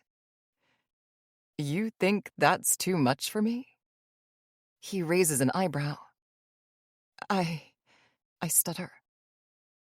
Sometimes it is for people, I admit. Surprise flashes across his face. And then there's that smile again, that slight smirk that lights my lower belly on fire. If you think I'm going to be scared off that easily, you're wrong. I smile softly at this, a strange mixture of relief and arousal coursing through me. Yeah, I ask. You called it at the wedding, he says, his voice low as he leans closer to me. I'm a man who's used to getting what he wants, and want you. I don't care about the incidentals. My breath catches in my throat. Aiden reaches for me, tucking a strand of hair behind my ear. How about I take you on a real date, he says. Chapter 12. Aiden.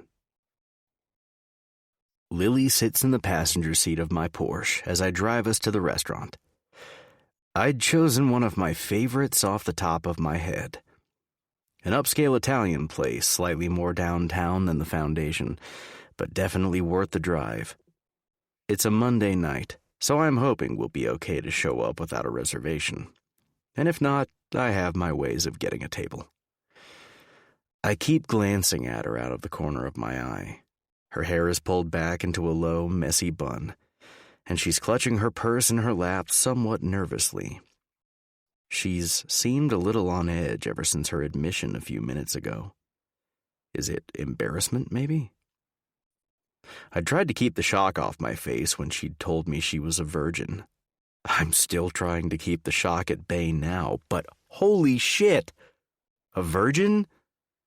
How does a girl who looks like that end up a virgin at 24? Surely she's had dozens of men lining up, desperate for any crumb she'd throw them. It definitely can't be from lack of male interest. Is she one of those religious types? I doubt so, considering she's never mentioned it. A small string of guilt gnaws at my insides, remembering the wedding last weekend. It makes sense now why she'd run off, why she'd gotten nervous and overwhelmed. I wish she'd just told me then. I would have slowed things way down. Let her take the lead. Speaking of which, I realize that things with Lily will have to go slowly from here. And to my utter shock, I'm totally okay with it. More than okay with it. I'm determined to get to know her. Learn more about her, inside and out. Normally a girl who required this much effort, well, I'd have moved on by now. But there's something about Lily that's different. Something about her that gets me thinking about more than just sleeping with her. Yeah, of course, that would be great, but I find myself daydreaming about other things, spending time with her, laughing, hanging out. I almost laugh out loud at the absurdity. Aiden from a month ago would be appalled. Never did he think a girl would be worth the effort. Boy, was he wrong. When we walk into the restaurant, Lily's eyes widen in awe at the grandeur of the place. She looks around, taking it all in. The chandeliers hanging from the ceiling, the elegant decor, the chinking of wine glasses. This place looks nice, she comments quietly. It is, I say with a shrug. We're shown to a table, and we take our seats. Lily glances around the room, seemingly avoiding eye contact. There's an awkwardness in the air between us, something I'm hoping will dissipate with some wine and conversation. I don't want her to feel awkward, embarrassed. I want her to feel like we did at the wedding, carefree, happy. I shoot her a warm smile, and she sends a hesitant one back to me. The waiter comes for our drink order, and we each choose a glass of wine. How is yours? I ask gently, after she takes her first sip. Good, she smiles. After a pause, I say, I meant what I said at the wedding. She looks at me quizzically. What did you say? About being interested in your ideas for the foundation, I remind her with a smile. Some of the tension eases, and she smiles back at me. Really? She raises an eyebrow. You aren't just saying that. I shoot her a look. You think I got where I am today by giving people false praise? She laughs. The waiter politely interrupts our conversation to take our meal orders and then disappears. I like your idea about an art show, I continue. Tell me more about that. She seems slightly hesitant, like she still thinks I'm only feigning interest to be polite, but she answers anyway. I think it could be an excellent way to raise money for the foundation. And that's what you guys are worried about, right? The funds? I shrug. It's a minor concern. Mainly we want to make sure the money is being well spent and that it's not a waste of money. But fundraising is something the foundation seems to be struggling with from the records I've seen. We are, Lily admits. The things we're doing now just aren't working. And the kids we help don't come from families who can give donations or anything like that, which we don't expect at all, but obviously that makes it hard to run the foundation. I nod. But think about how cool an art show could be. Her eyes light up a bit at this, and she leans forward, propping her elbows on the table. We could display art the kids have created, or maybe showcase a specific artist, like the high school kids we award scholarships to every year. We could auction off a few pieces, have wine and food provided, turn it into a whole event that people can buy tickets for. I'm nodding along, listening more closely than I had at the wedding. Just like I'd thought last time, this is a pretty good idea. And you mentioned that my brothers and I could dip into our more affluent list of contacts for attendance, I remind her. She grins, shrugging.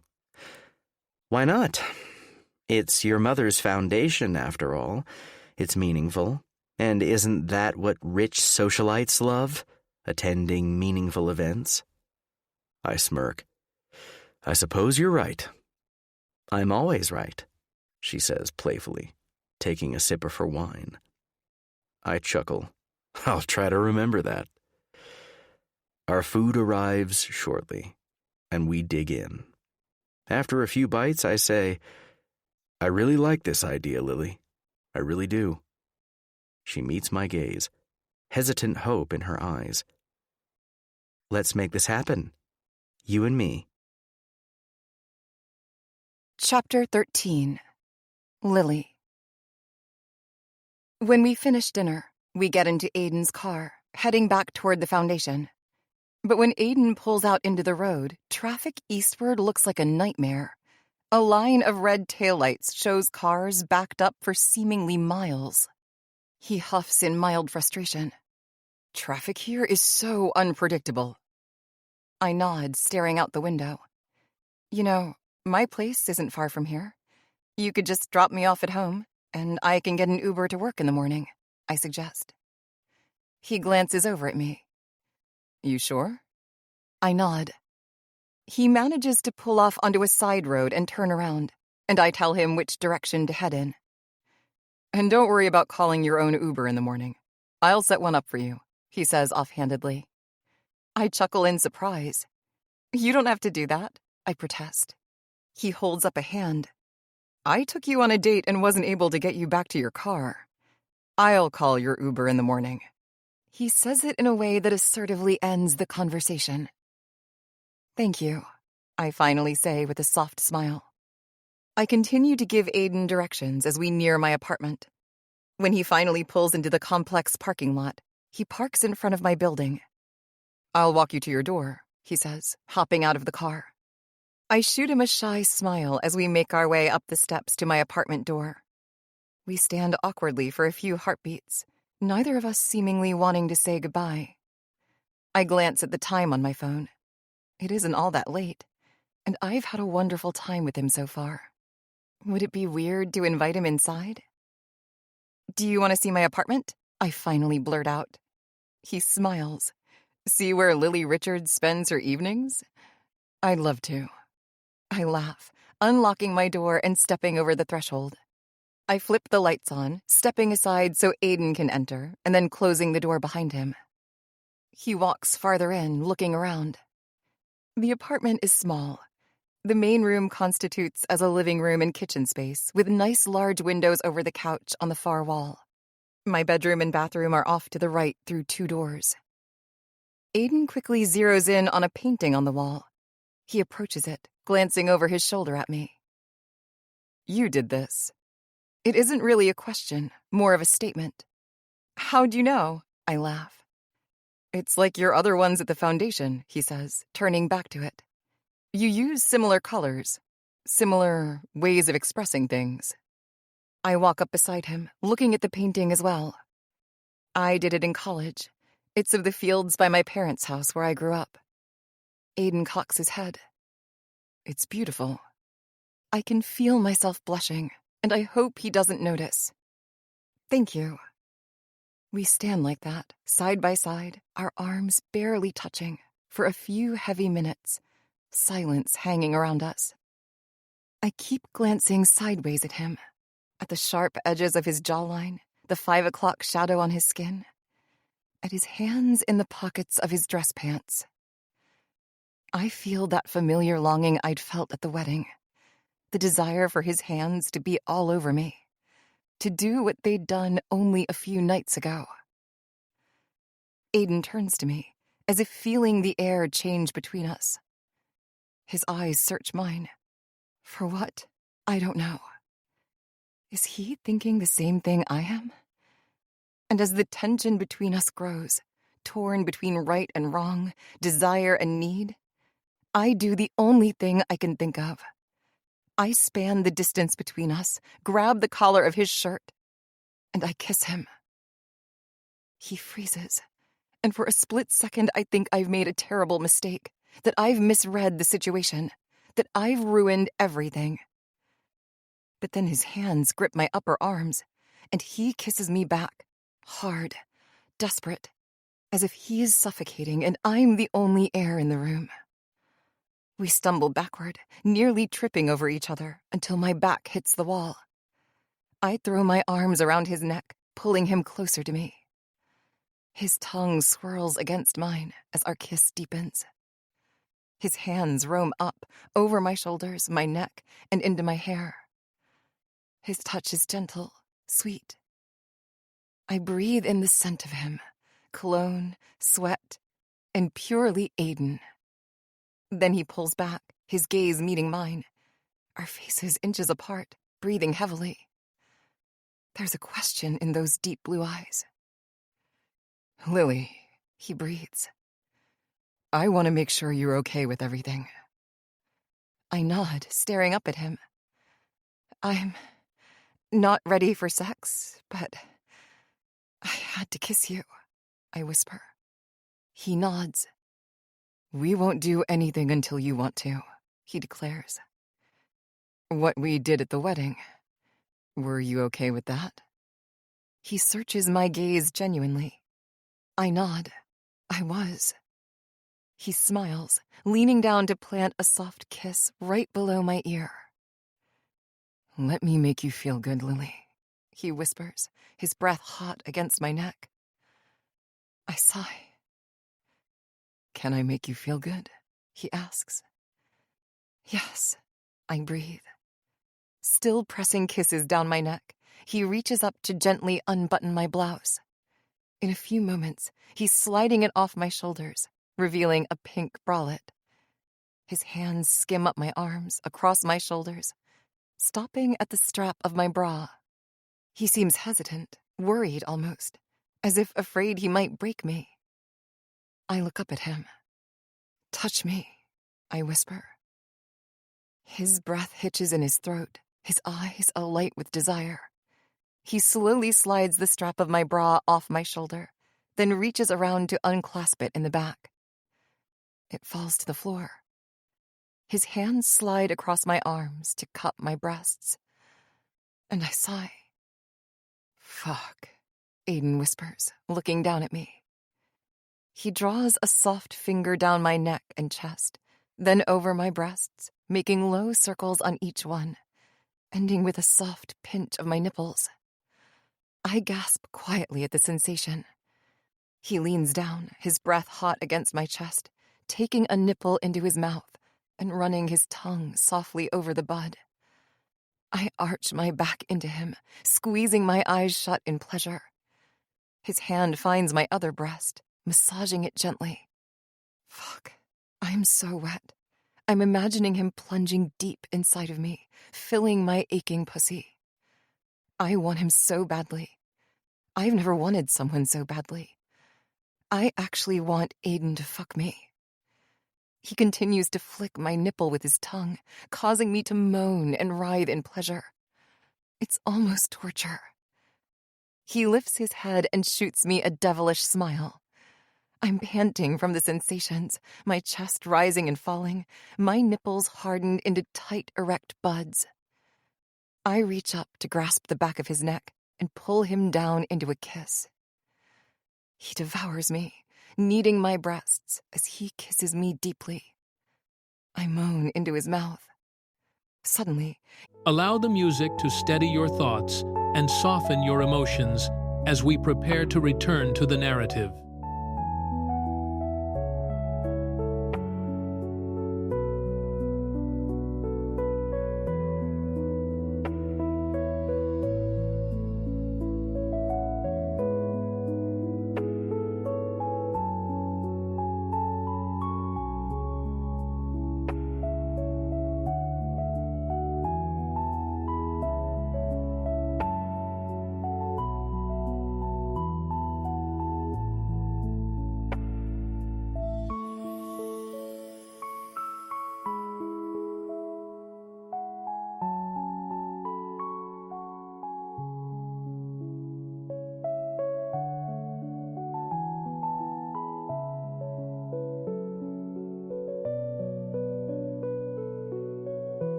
he hooks his hands under my thighs, hoisting me up, my legs wrapped around his waist. I squeal in surprise as he carries me over to the couch, depositing me gently onto it and crawling over top of me. Aiden trails kisses up my bare stomach, across my breasts, and to my neck. I dig my nails into his back, pulling him closer. His lips pressed against my ear, he murmurs, "I want to taste you, Lily." He leans back just enough to meet my gaze. "But only if you want me to." My breath hitches in my throat, nerves dancing in my belly. While everything we've done so far isn't completely new to me, and I've had guys touch me pretty much everywhere, I've never actually had a man go down on me. But I know the answer before I even have to think about it, and my body is giving me away. I nod. "I want you to," I admit. His eyes light up, and he slides down the couch, kneeling on the end of it as he reaches for my jeans, slowly unbuttoning them. He slides them off effortlessly, leaving me in nothing but a pair of white panties. He hooks a finger under the band, sending one last questioning glance up at me, before slowly pulling them down my legs. And there I am, completely and utterly naked, in front of Aiden King. He spends a moment taking me in, devouring every inch of me with his eyes. He runs a hand up my thigh, squeezing gently. "Fuck," he murmurs. "You're perfect." I feel myself reddening, both at his compliment and his perusal. He leans down to press a soft kiss to my bare stomach, kissing lower and lower. Then he parts my legs, settling between them, and kissing from my knee up my inner thigh. My breath quickens in anticipation. I can barely believe what's happening. Aiden King is between my legs. A quick jolt of self-consciousness shoots through me. I've exposed my most intimate part of my body to him, and his face is barely inches away from it. But as he continues to kiss and caress my flesh, I find myself melting into the couch cushions below me. He looks up, and his gaze meets mine as he lowers his face, pressing a soft kiss to my center. Then he licks slowly along my slit. My mouth opens in a shocked and pleasured gasp. He reaches my clit, slowly flicking his tongue back and forth across my bud. I grit my teeth, holding back a cry. He speeds up, his fingers digging into the flesh of my thighs, holding me open. I pant in desperation, bucking my hips. I reach down to grasp his hair, running my fingers along his scalp. He sucks gently on my bud, and I cry out in ecstasy. "Oh, God," I whine, my fingers leaving Aiden's hair to grip the couch cushions beneath me. "Aiden," I breathe. He raises his head, his finger immediately taking the spot his tongue had been occupying. "Do you feel good, Lily?" he asks. I nod desperately, the pleasure building inside of me. Aiden reaches up with his free hand to caress one of my heaving breasts, teasing my nipple. I bite my lip, moaning. "I want to make you come so bad," he murmurs, his gaze trailing my naked body. "Are you gonna come for me?" I think so," I stutter. "Good." He lowers his head back to my center, his tongue continuing to flick my bud over and over again. A strangled cry of pleasure escapes me, sounds I never knew I was even capable of making. In an ordinary situation, I'd be embarrassed. I'd be mortified at my naked body, these ridiculous noises, the fact that I'm letting Aiden King do what he's doing to me. But all I can think about right now is the pleasure he's putting me through. I'm panting, crying out desperately. I feel the pleasure building and building. And finally, my orgasm crashes through me. I cry out, my legs shaking as wave after wave of my climax rushes through me. Aiden leans back with a satisfied grin, watching me writhe and shake in ecstasy. He leans down to press a soft kiss to my cheek. "Good girl," he whispers. Chapter 14. Lily. True to his word, Aiden sends an Uber to pick me up in the morning. I walk past my parked car in the parking lot, noticing that Aiden isn't here yet, and make my way to my office. I sit down, opening my laptop. I still can't believe what happened last night. My brain is still fuzzy and giddy, overwhelmed. I went on a date with Aiden King. Aiden King, the man I thought was going to be the end of my job. The man I was thoroughly irritated by for a good week or so. The man I found myself frustratingly, overwhelmingly attracted to. And then he'd taken me home, spread me out on my couch, and pleasured me until I'd seen stars. My pulse speeds up just thinking about it. I close my eyes, taking a deep breath. Oh my God, I can't even believe the things he'd made me feel. I think back to his snide comments when we'd first met about how he knew how to make a girl feel good in the bedroom. I have to admit, he wasn't lying. And what's more amazing was his reaction to my secret, the secret I've kept from so many people, the secret that's ended many previous relationships, the thing I've come to be so ashamed of, my virginity. I was so certain he'd run. Many men have. But especially Aiden King. He could have any girl he wants. He could sleep with any girl he wants. No playing hard to get, no strings attached. Why would he want to deal with me, a girl who's never had sex before? I'm more hassle than it's worth. But apparently, Aiden disagrees. I hear footsteps down the hall and look up to see Aiden entering his office. He glances through the window of my office door, and when our eyes meet, he smiles. Butterflies pool in my stomach. Shit, I'm really in trouble now, aren't I? But I can't stop the stupid grin from spreading across my face. Aiden enters my office, that familiar smirk warming my belly. "Hey," he says, his voice soft. "Hey yourself," I greet him.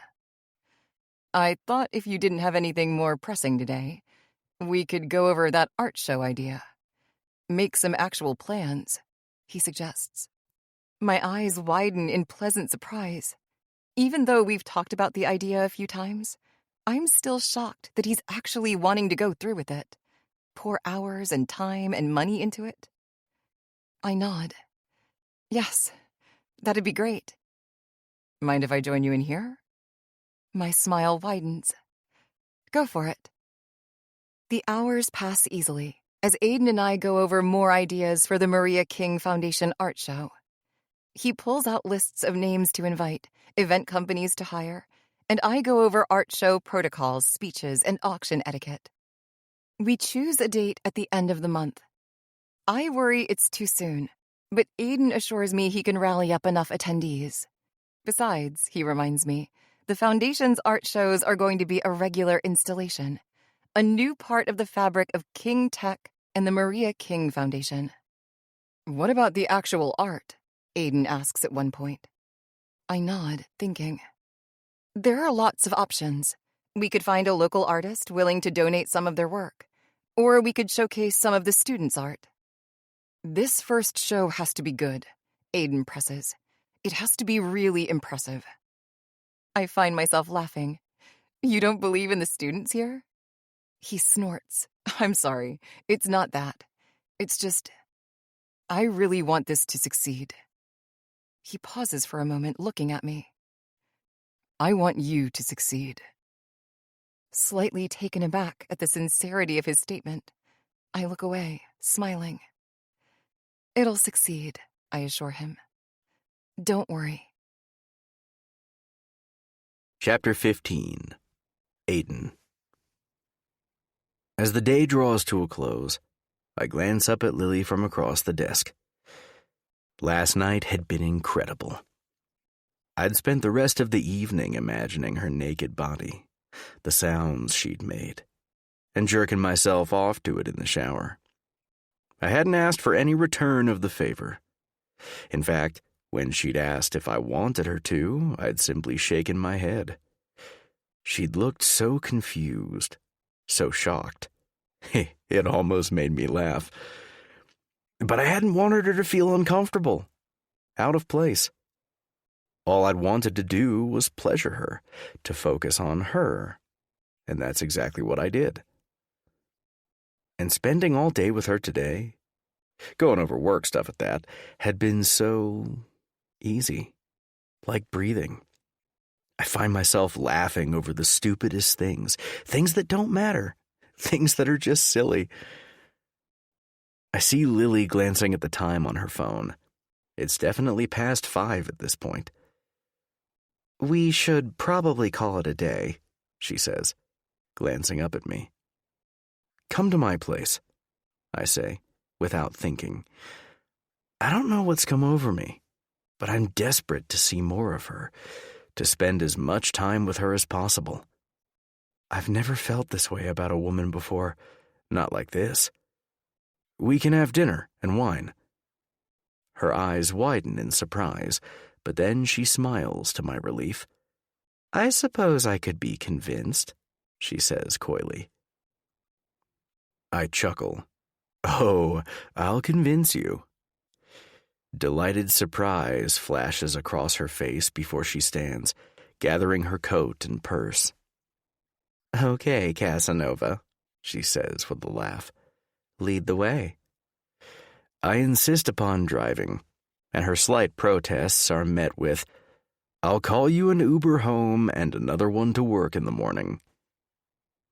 "You own stock in that company or something?" she asks with a smirk, settling into the passenger seat of my Porsche. I chuckle. The drive to my place isn't long. I live downtown, technically the same building as Asher and Alec. We'd all bought penthouse suites in the same complex. It was one of our first big purchases together once the company took off. We'd toured places together, and we'd happened upon a building with 3 penthouses available at the same time. We'd thought it was fate or something like that, or at least an opportunity too good to pass up. I pull into the garage, park the car, and we head toward the main doors. When we enter the lobby, I can see Lily's eyes go wide. We ride up the elevator, and after I punch in a key code, we step into a lavishly decorated lobby.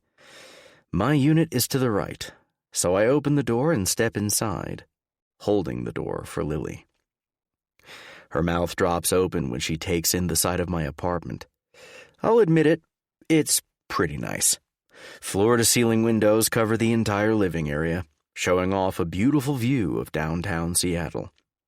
I can even see the Space Needle from here. I had an interior designer put together my furniture and decor, so it definitely feels homey and aesthetically pleasing, although I never could have come up with it on my own. Lily quickly shuts her mouth, turning to me and smiling softly. "This place is very nice," she says. I laugh. "You can say it. It's a little over the top, I know." She laughs too. "I'm just surprised. I suppose I shouldn't be, though. You are, after all, Aiden King." I purse my lips. That's me. I'd ordered takeout before we left the foundation, but the restaurant I'd ordered from is notorious for being busy. It probably won't be ready for a little while. "Wine?" I offer, striding to the kitchen and pulling 2 wine glasses from a cabinet. "Yes, thank you," Lily says. "Red or white?" I ask. She purses her lips in thought. "White," she decides. I pour 2 glasses and lead the way into the living room, settling in on the couch. Lily takes a seat beside me, and I hand her a glass. She takes a sip. I find myself unable to stop glancing at her, at the way her hair frames her face, the way her nose crinkles when she smiles. "Your art," I finally ask. "Were you always a painter?" She twirls the wine gently in her glass. "Pretty much. I played with colored pencils as a kid, and as soon as my parents trusted me with paints, I'd spend pretty much every afternoon doing just that." I nod. Well, it shows. She shoots me a shy look and then shrugs. "It's just for fun." It's my turn to shoot her a look. "It doesn't have to be just for fun," I press. "You're good enough to be an actual artist, to get paid for it, recognized." She shakes her head. "No, but that's okay, really. I'm happy just doing it." I want to press her on it, make her realize how good her stuff really is, but I drop it for the moment. "How about your mom?" Lily asks. "I know the foundation was named after her and that she enjoyed the arts. Was she an artist too?" The memory of Mom settles over me. While it used to make me sad, it's simply bittersweet now. I nod.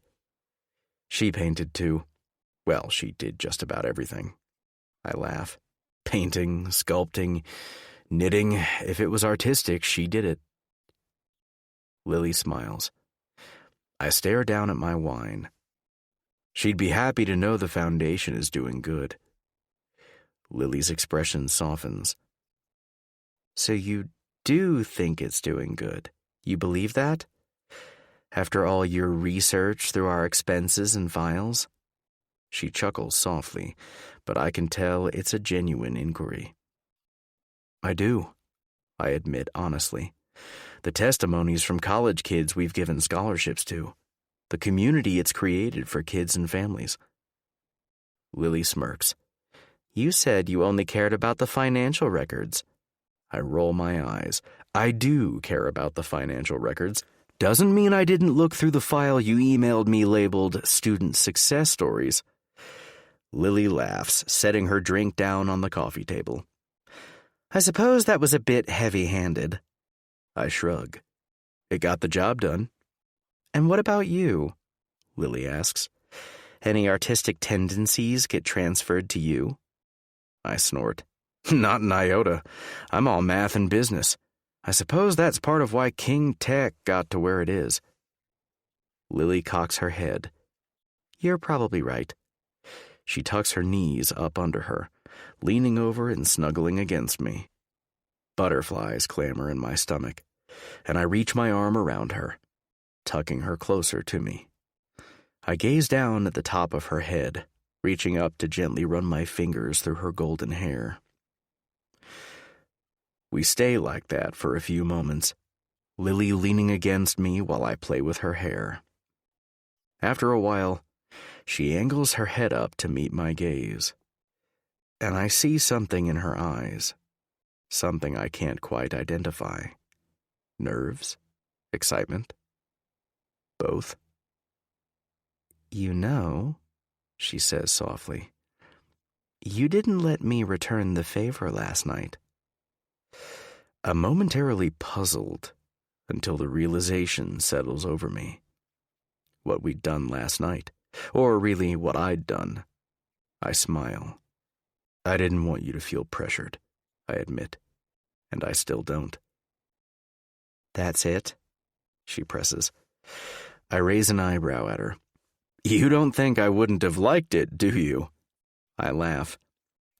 She giggles, and just then I notice her hand moving along my thigh. So you would like it? She asks, somewhat hesitantly. Hyper-aware of her hand inching closer and closer to my crotch, my breath hitches in my throat. I meet her gaze. Only if you want to, I say, trying to keep my voice firm. And I mean it, only if you want to. I do want to, she breathes. My cock pulses at her response. Fuck. The idea of her mouth wrapped around my cock sends hot waves of arousal through me. It's doing things that no other fantasy ever has. Have you ever? She pauses for a moment and then shakes her head, suddenly looking worried, embarrassed. And all I want to do is wipe that embarrassment away, make her feel desired, beautiful, confident. I reach out to run my thumb along her cheek. You don't have to unless you want to, I say again, worried that maybe her hesitancy isn't just from nerves. But she allays those fears with a shake of her head. I want to, Aiden. Believe me.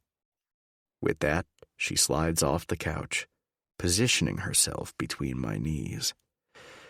I unbuckle my belt and unzip my pants, freeing my cock. It's already partially hard, and Lily stares at it for a moment, taking it in. She seems nervous, self-conscious.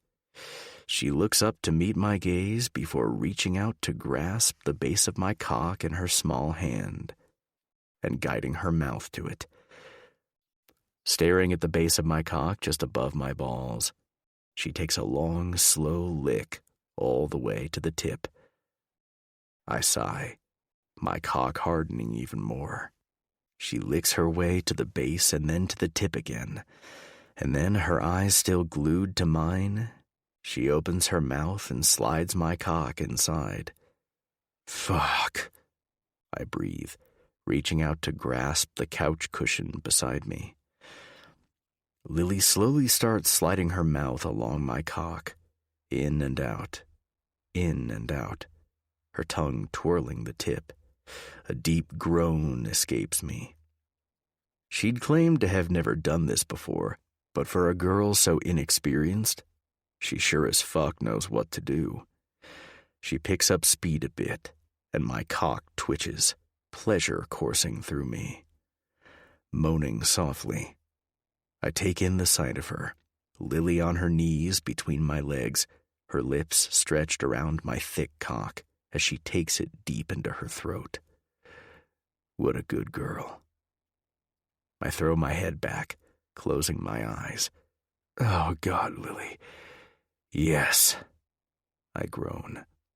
She moans softly in response, her sounds muffled. I can feel my climax building. I open my eyes, wanting to see Lily, to take in the sight of her. I reach down to gently grasp a fistful of her hair in my hand. That's a good girl, I praise, my face contorting in ecstasy. She moans around my cock, picking up speed, saliva dripping down her chin.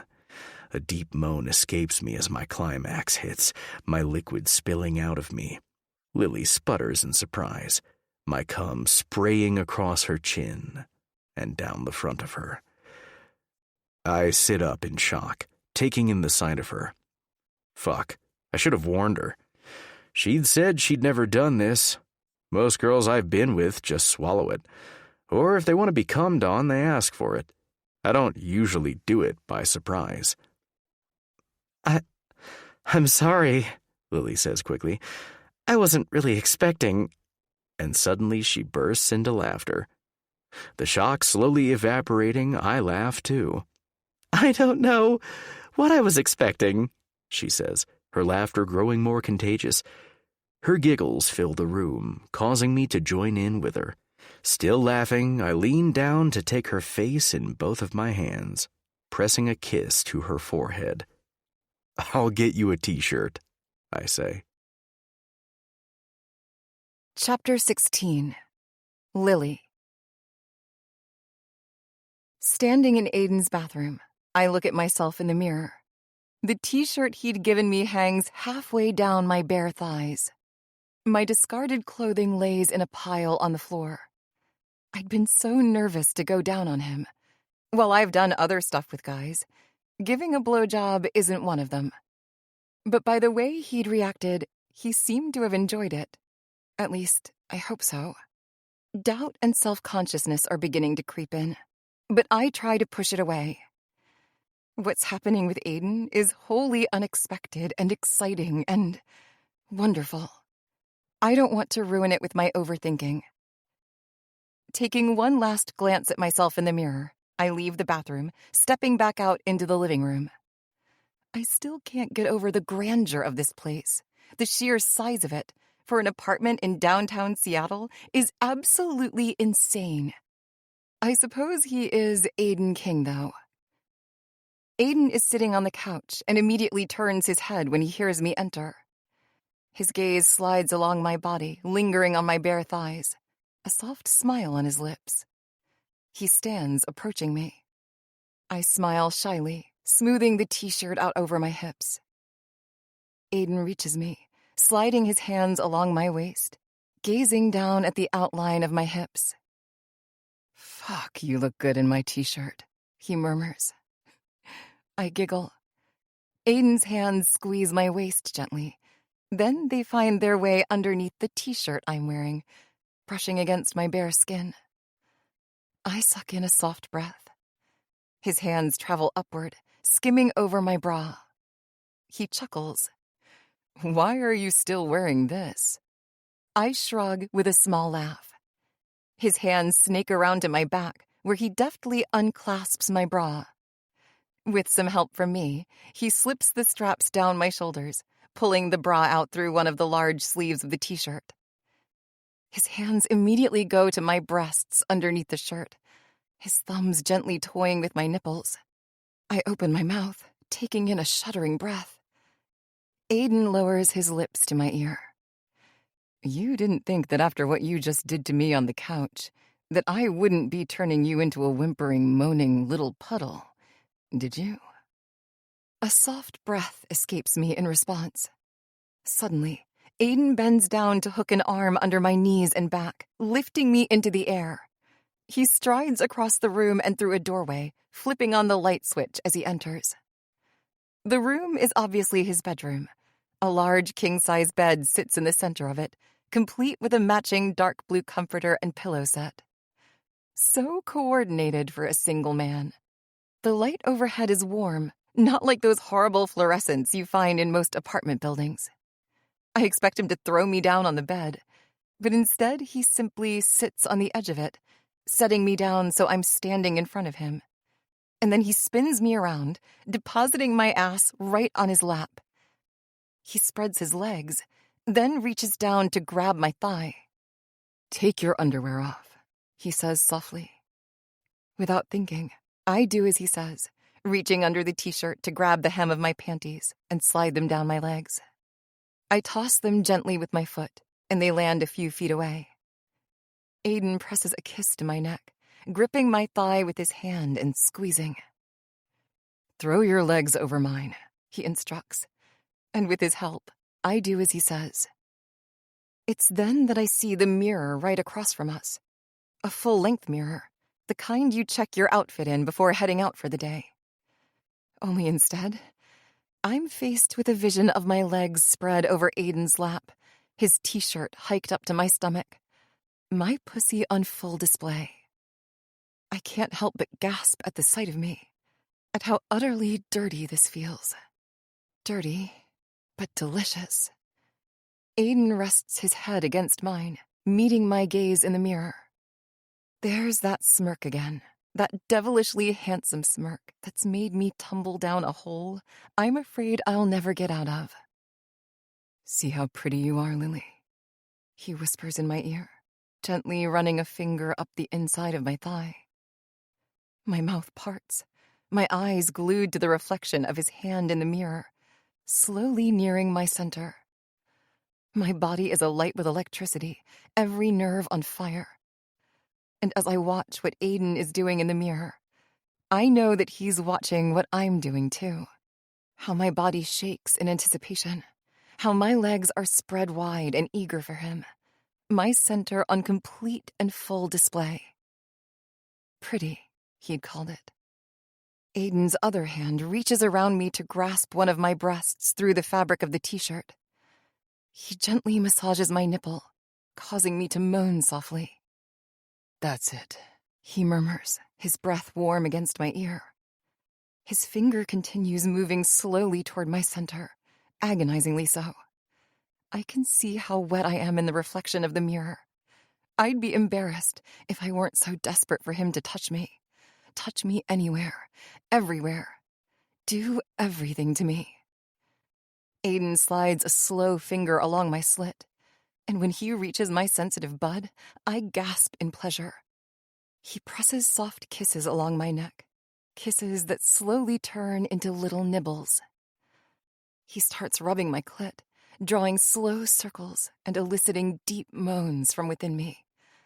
I buck my hips involuntarily, and he roughly squeezes my breast in response, pinching my nipple. His finger leaves my clit, traveling down along my slit again. When his finger stops right at my opening, my breath catches in my throat. "Lily," Aiden whispers, and I already know what he's going to ask, and I know what my answer is. "I want my finger inside of you." I nod, even though my body is betraying my every desire anyway. My hips are arching toward his hand, desperate. "Yes," I breathe. "Please." Aiden grins, meeting my gaze in the mirror. "Please," he repeats, raising an eyebrow in amusement. "You really want it bad, huh?"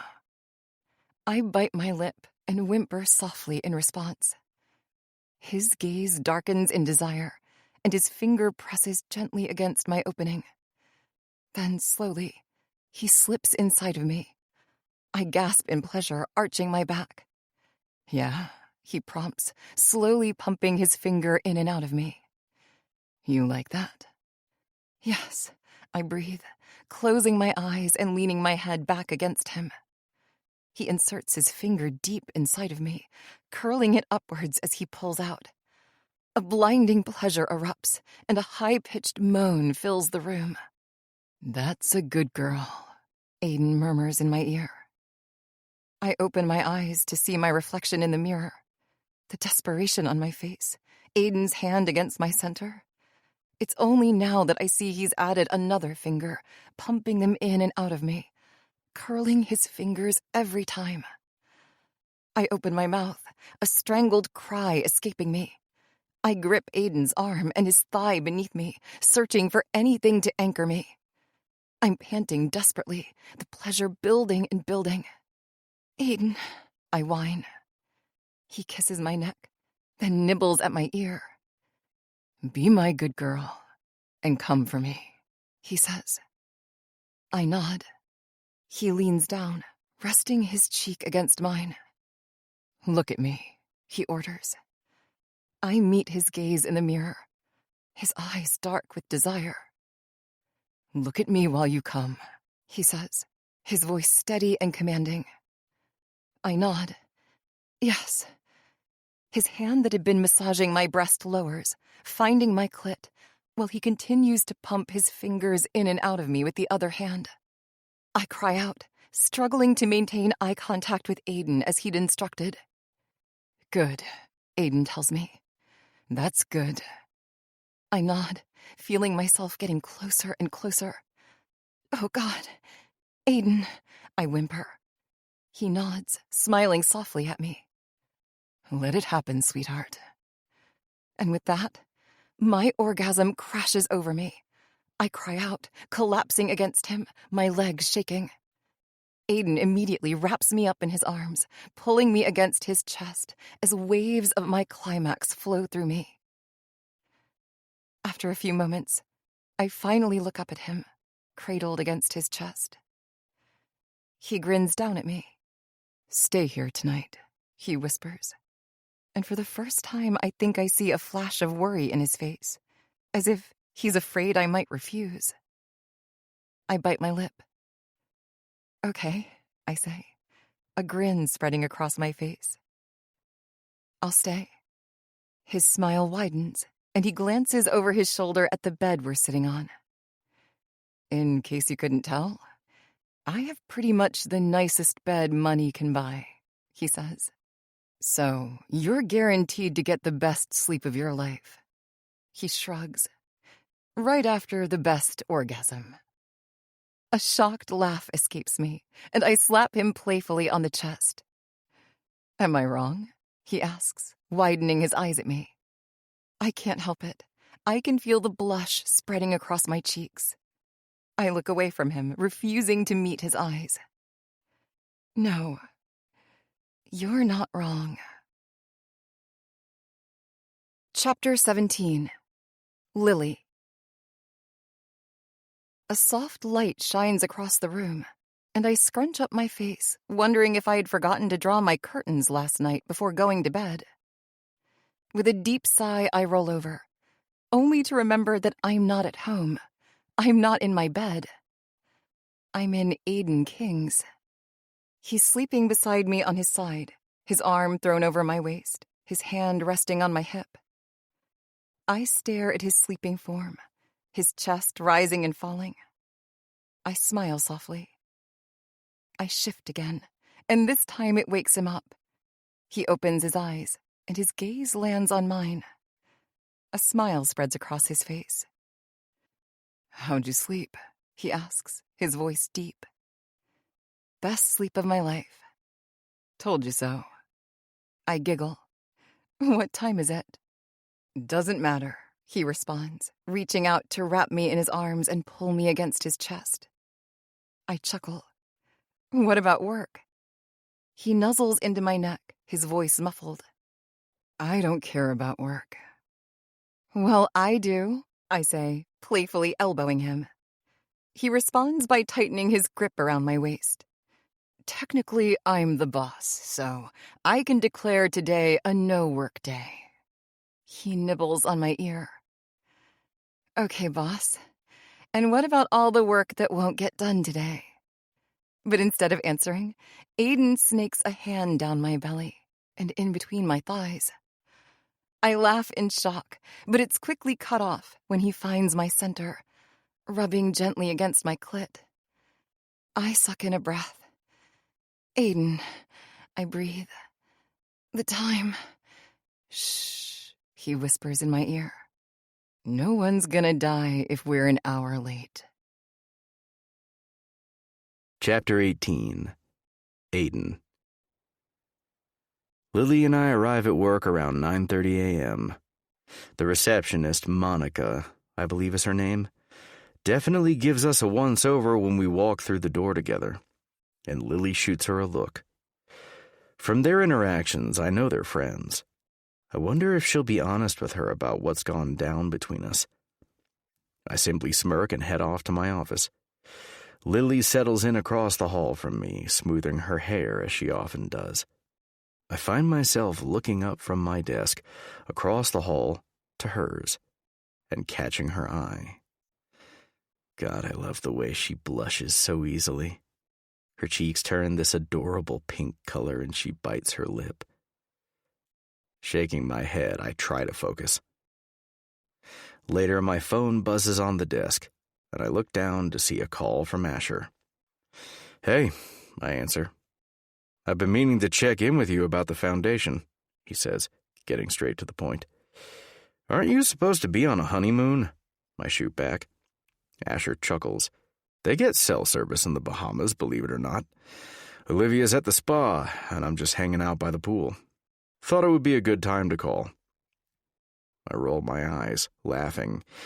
"Your honeymoon is not a good time to call. How's the financial situation at the foundation?" Asher presses. I snort. I glance up from my desk to see Lily's office empty. She'd left a little while ago to supervise some workshop going on in one of the classrooms. "It's decent. Could be better, but we've actually got a plan for that." "A plan," Asher echoes. "Lily wants the foundation to host art shows as fundraisers." "Huh," Asher says. "It's a decent idea, actually. So you're implementing it?" I nod. "Yep, we've been ironing out plans all week." "That sounds great. So you think the foundation is worth keeping? It's not a lost cause?" I smile. "Definitely worth keeping. No two ways about it." "I trust your opinion on it," Asher says. "If you think it should stay, it stays." "Thanks," I reply. "Now go hang out with your wife, you idiot." We both hang up with a laugh. Chapter 19. Lily. I stare at myself in the floor-length mirror in my bedroom, turning from side to side to survey my outfit. The red dress I'm wearing falls just below my knees, the deep V showing off just enough cleavage to be sexy. I take a deep breath. Aiden might not know what tonight will bring, but I certainly have an idea. I've been thinking about it all week. I've been basically unable to think of anything else. After going over plans for the art show with him every day, I'd end up back at his apartment, wrapped in his arms, and eventually seeing stars. He had suggested we go out Friday night. So here I am, dressed and ready for him to pick me up at my apartment. And while he's been nothing but a gentleman, only going as far as I'm comfortable and never asking for more, I've finally decided. Tonight, I'm going to lose my virginity. I'd mulled it over in my head every night this week. Part of me feels crazy. Am I just caught up in the moment, falling for someone who surely slept with more people than I ever will? Am I being stupid? But the way he cares for me, looks at me, it's got me unable to think straight. Besides, isn't it time? At 24, shouldn't I be doing this now? And while my head might be telling me to wait, my heart is telling me something entirely different. That Aiden is more than just some guy. More than my last boyfriend or any boyfriend I've ever had. Aiden could be it. I barely want to say it, to jinx it. And whether he's the one or not, he might just be the perfect one to lose it to. A knock on my front door pulls me from my thoughts with a jolt, and I grab my purse and a jacket and hurry out of my room. Aiden greets me when I open the door, looking me up and down and then smiling. God, "You look incredible," he says, leaning in to plant a soft kiss to my cheek. "Thanks," I say with a grin, stepping out and shutting the door behind me. Aiden drives us downtown. He'd mentioned a fun comedy club that he frequents with his brothers, and I'd agreed. We park nearby and walk a few blocks to the club, the brisk Seattle air chilly against my bare legs. Aiden wraps his arm around me as we walk, keeping me warm. The show is good. We get drinks, and I find myself laughing hysterically at the comedians. At one point, Aiden rests his hand on my knee, where it stays for the rest of the night. Even when I want to shift positions, I don't. I'd rather the warmth of his hand. We walk back to his car hand in hand, and he asks if I want to spend the night again, even though we both know the answer is yes. When we get to his apartment, he offers me a drink, and I settle myself in on the couch like I've done every night this week. I found myself feeling more at home here than in my own apartment. Aiden joins me with our glasses of wine and pulls me against him in a cuddle. "I liked the show," I say, taking a sip of my wine. "I did too," Aiden says. He leans down to press a kiss on my head. "Want to know one of my favorite things about taking you out?" I angle my face toward him. "What?" "Getting to show you off, especially when you look like this." He pinches the fabric of my red dress with his fingers. I giggle, turning away from him. "I'm serious," he says, nuzzling against me. "You're the prettiest girl in the world, and you let me take you out." I smack him on the arm playfully. He responds by planting a kiss on my neck. A kiss that turns into more kisses, and then his teeth are gently grazing my skin. I sigh, leaning back against him. His arms wrap around me, grasping my breasts through the fabric of my dress and squeezing. "Aiden, I sigh as he continues trailing kisses down my neck. I shift, turning so I can face him. He looks at me questioningly. I want you," I finally say. His eyebrows furrow, and then he slowly understands what I mean. He looks at me in surprise. "Are you sure?" he asks. I nod, running a hand along his chest. "I want you so badly, Aiden," I say again, gazing up into his eyes. "I want it to be you." He smiles, reaching up to place a hand against my cheek, gently caressing me with his thumb. "You're sure?" he asks. "Positive," I say. And I mean it. I really do. I'm ready. Aiden presses his lips to mine. The kiss is soft at first, but quickly becomes more passionate, and soon his tongue slips past my lips and tangles with my own. He wraps his arms around me, pressing me against his chest as he devours me. I'm basically sitting on his lap, so it's easy for him to scoop me up into his arms as he stands, his mouth still glued to mine. He carries me across the room and into his bedroom. He breaks our kiss and sets me down on my feet in front of the bed, leaving me breathless. He reaches out to slowly slip the spaghetti strap of my dress over one shoulder, then does the same with the other. After a soft tug, the lightweight red dress falls, pooling around my ankles. He softly runs his hands around my bare waist, squeezing me gently.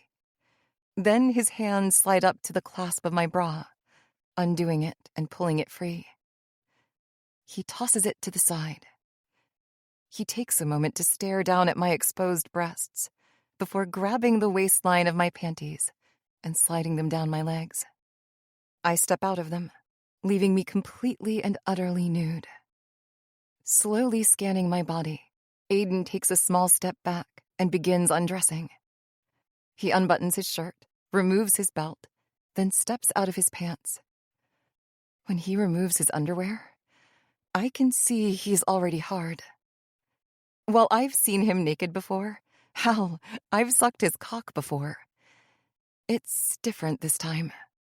I'm taking in the size of him, suddenly unsure of whether he'll even fit inside of me. As if sensing my nerves, Aiden spans the distance between us, placing his hands on either side of my face. If you want to stop, just say so. I don't want to stop, I protest.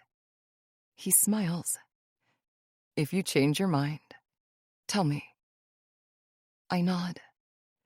Bracing me against him, he walks us backward toward the bed until the backs of my knees are resting against it. He nods toward it. Lay back, he says. I do, scrambling backward until I'm fully on the bed.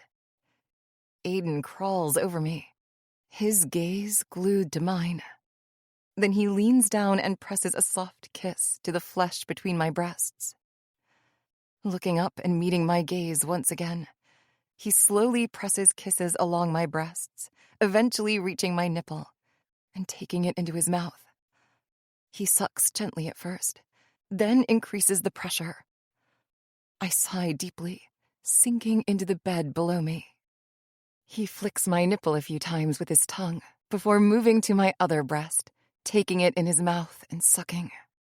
He nibbles lightly, and I yelp in pleasure. He continues to suck and lick my breast, his free hand reaching up to gently massage the other one. It isn't until I'm moaning and whimpering quietly that he finally stops and begins trailing kisses down my belly. He spreads my legs and positions himself between them on the bed. Then he leans down to press a kiss to my knee, slowly placing kiss after kiss along my inner thigh. I shiver in anticipation as he nears my center, growing more and more turned on. Finally, he presses a kiss to my pussy and slowly licks along my slit. When he reaches my sensitive bud, I grasp the bed covers, moaning. He licks my clit a few times, working me up until I'm whining and shaking. Then, sitting up, he takes a finger and presses it against my entrance. He slowly slides it inside of me, and I moan, shutting my eyes. He pumps it in and out of me a few times before inserting a second finger.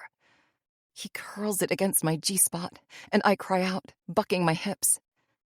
After a few moments of pumping, he slowly inserts a third finger. I feel myself stretching to accommodate it, but the fullness is unlike anything I've felt before.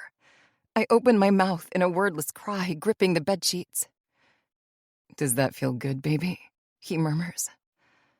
I nod. He slowly pumps his fingers in and out of me, eventually picking up speed.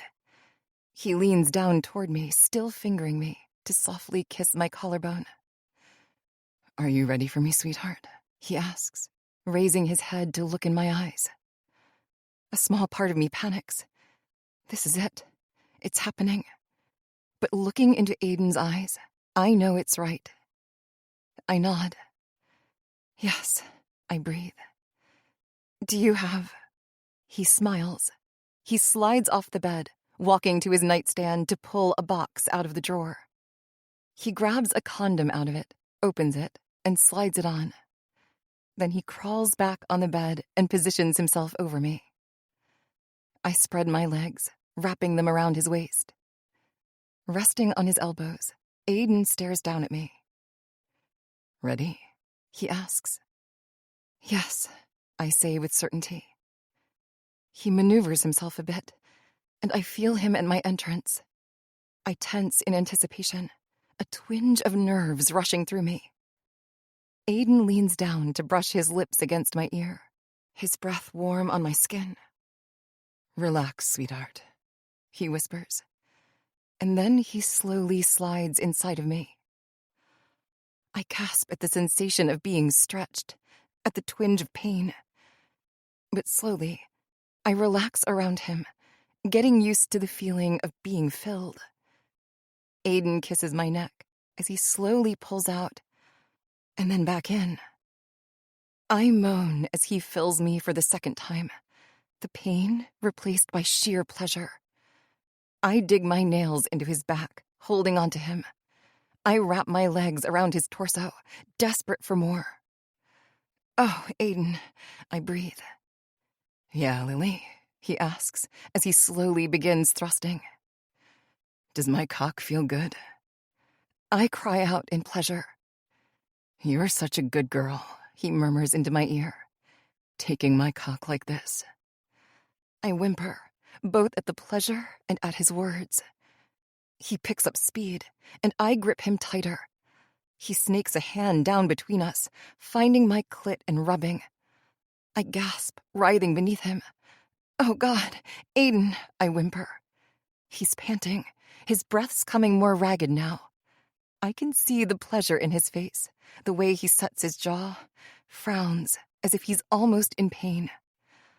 He rubs my clit faster, and I can feel my orgasm building.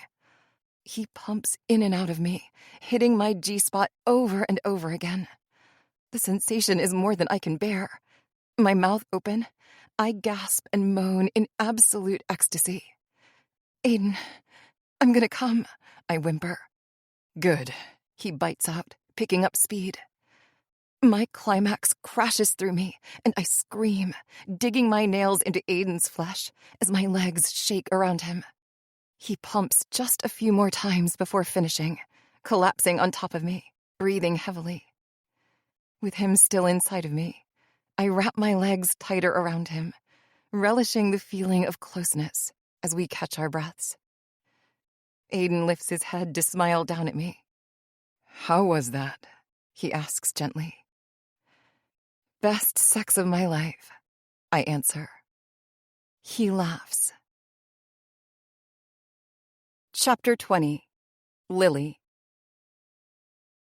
I bask in the afterglow for the rest of the evening. Aiden showers me with kisses before offering to make us popcorn for a movie, after which he wanders off to start it. I make my way to the bathroom to clean off, slipping into an old t-shirt of Aiden's that I find in his closet. Walking back into the bedroom, I'm still in utter shock. How did this man completely turn my life upside down? Here I am, no longer a virgin, and possibly even in love? I don't even want to admit it to myself yet. I hop onto the bed, snuggling up in the covers. Aiden has a TV in his room, so I settle in and wait for him to return with the popcorn. A buzz on the bed catches my attention, and I search the covers. Had I tossed my phone in here when I came in? When I find the offending phone, I realize it's Aiden's. A text from his brother Asher pops up on the screen. Taking it in my hand, I begin inching off the bed. Aiden, I call. Your brother is texting. But as my feet hit the floor, the screen swipes up, opening their text conversations. Without even meaning to, my eyes scan the texts. Asher is asking Aiden for an update on some email. But it isn't the newest text that catches my eye. It isn't even a text from Asher at all. It's a text from Aiden. Something he'd sent Asher a few weeks ago. My blood runs cold, and I freeze to the spot. Aiden. Maybe I'll bring the program manager. Aiden. You didn't warn me about how hot she is. All I can think about is getting in her pants. I swallow, staring down at the words on the screen that I don't want to believe are true. He's talking about me, texting about me, to his brother. To Asher's credit, he shoots back a text that basically tells Aiden to shove it. But I suddenly feel sick. I want to throw up. Oh my God. No. I didn't just...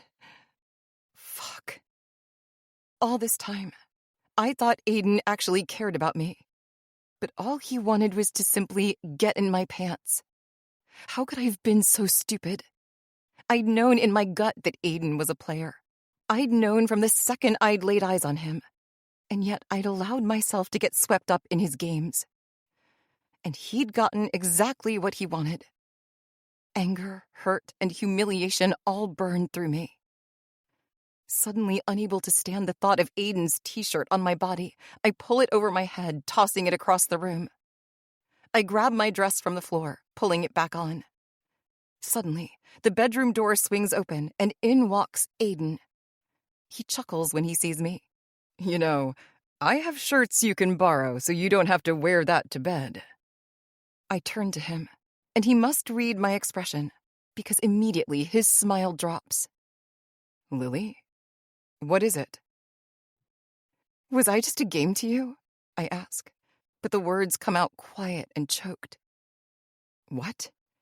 I toss the phone at him, and he catches it, staring down at the screen, at the texts between him and Asher.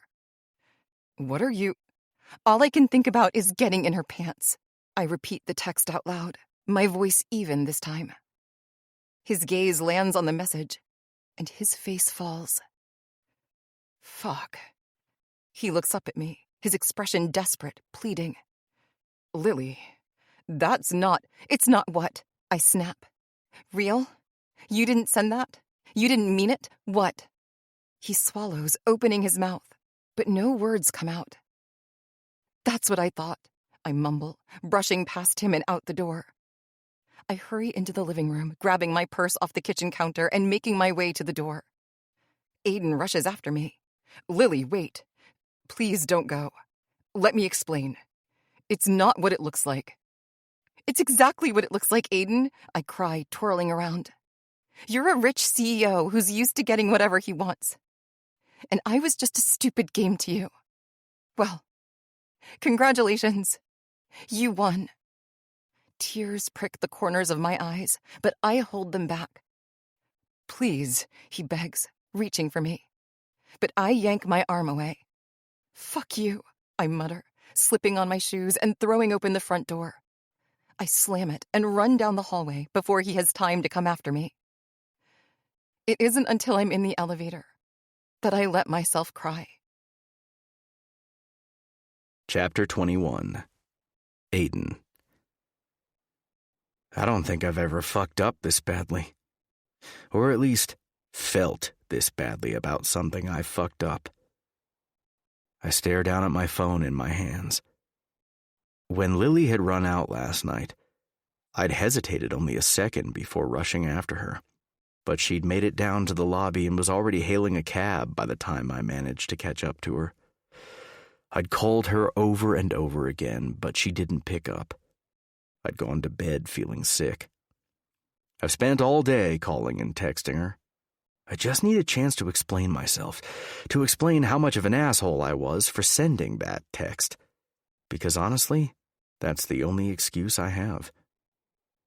I shake my head, a fresh round of self-loathing washing over me.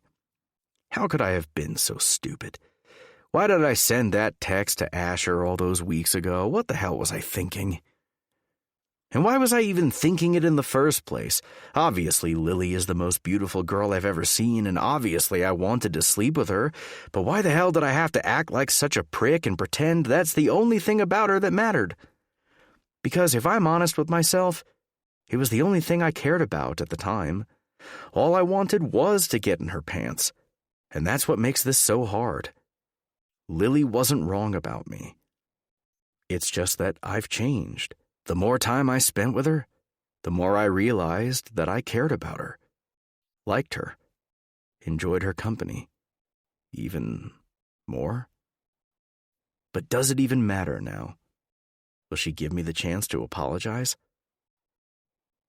I decided to take the weekend to let her cool down. Give her the time and space she obviously wants. When Monday rolls around, I practically storm the Maria King Foundation in search of Lily. She isn't there when I arrive, so I wait impatiently in my office, looking up every few seconds to see if she's settled in at her desk across the hall. But she never comes. I send her another text, asking her, pleading her to talk with me, but she doesn't respond. Tuesday is the same. I show up at work hoping to see her, and she never arrives. Wednesday, Thursday, Friday, I ask the receptionist, Monica, if she's heard from Lily. She's working from home this week, didn't she tell you? Monica replies. Says she has a cold or something. I send a few more futile texts to Lily, knowing she won't respond. And as much as I want to drive over to her apartment, bang on the door, and demand that she listen to me, I stop myself. It isn't fair of me, because deep down, I know she's in the right. Whether or not I've grown doesn't change the fact that I started this relationship with bad intentions, and I need to respect what Lily wants. And at least for now, what she wants is seemingly not to see me. I head home to my empty apartment for the weekend, thinking of the nights Lily spent here. The left side of my bed feels cold and lonely. I've never felt that way after losing a girl. I was always ready to move on to the next. But not now. I make myself a strong drink, staring at my phone, hoping against hope that Lily will text me back. Chapter 22. Lily. The missed calls and texts continue to roll in, and I continue to ignore them. Each buzz of my phone sends another wave of sadness through me, so I eventually lock it in my bedroom while I work on my laptop from the couch. It's well past 5 on Friday night, but I've barely gotten any work done this week. Mostly what I've done is cried. Just thinking about it makes a lump form in my throat, but I swallow it, refusing to succumb to tears again. I've never taken a breakup this hard before, if you could even call this a breakup. We were never official. We were never anything. And maybe that's what hurts so much. We were never anything. I was nothing to him. And to me, he was so much more. I'd had sex with him, the only person I've ever slept with. And he completely screwed me over. It's not like I'm some prude who suddenly feels sullied or impure. And it's not like I was waiting for Mr. Right to give it up to. But the fact that he'd lied to me to get what he wanted, sex, and I'd so obliviously fallen for it, is humiliating. That's the emotion I keep coming back to. Humiliation. I'd given everything to him, exposed everything about myself. And to him, it was all a game. I'd never really intended on staying home from work this week, but as each morning arrived, I just couldn't make myself go in. I couldn't make myself face him in person. The embarrassment, the hurt, it was all too much. I'd called Monica to let her know I had a cold and wouldn't be coming in this week. Everything I normally do can be done from my laptop at home. I can only hope that Aiden finishes up whatever loose ends he needs to and goes back to King Tech, and I never have to see him again. The only problem is the art show next Thursday evening. We'd ironed out all the details last week, and most of the actual planning has been in his hands now. He's obviously going to be there, and I have to be there too. It was my original idea, after all. And I'm the program manager. I can't just not show up. It's a fact I've been battling with all week. It reminds me that I'm supposed to be helping him come up with the actual art pieces to display at the show. While I'd originally had grand plans of finding some local artists or showcasing a young student of the foundation, I decide that the various inventory we have at the building already, art from students and teachers that they donated or didn't want, will have to do. I send Aiden a cordial, if not short, email about where to find these pieces and to simply choose whichever ones he thinks are best. A sudden knock on my door startles me, and I look up from the couch. I feel a sinking sensation in the pit of my stomach. He wouldn't actually come to my home demanding that I speak with him. Not after what he did, what he knows he's done. I stand from the couch, smoothing my hair as I stalk across the room. I yank the door open, about to demand why he's there, when I see Monica standing on the other side. My words fizzle on my tongue. "You don't have a cold, do you?" she asks with a pointed look. Save it." She brushes past me into the apartment, and I mechanically shut the door behind her. When she reaches the living room, she twirls around, hands on her hips. "Something's going on with you and Aiden King." I sigh, striding past her and settling back in on the couch. She sits beside me, expectant. We had a fling, and it's over, I say simply. Her eyes widen. You had a what? I close my eyes in frustration, not at her, but at me, at how stupid I was to allow myself to get caught up in all this. We kept seeing each other after his brother's wedding. I thought there was something real there, but apparently I was wrong. Monica's eyebrows knit together in concern. What made you realize that? I saw a text from him to his brother, basically saying that all he wanted to do was sleep with me. Monica winces. Oof, yeah, that's not great. And I feel stupid and embarrassed, and I can't stand the thought of facing him at work, I admit. Monica nods and is silent for a long moment. You're sure he doesn't feel the same way about you? I widen my eyes at her. I told you what I saw.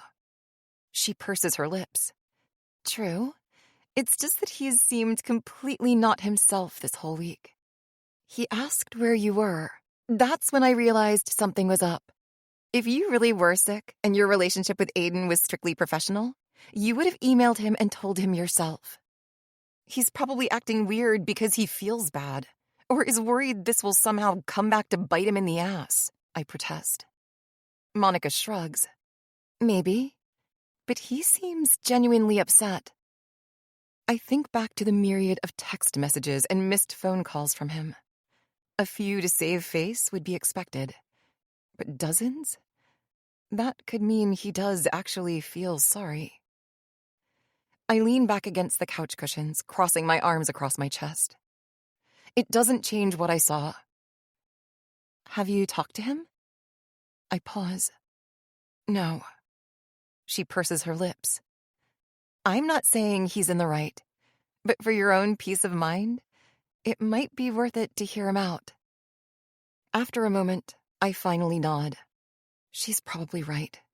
It's the healthy thing to do, no matter how angry and humiliated I currently feel.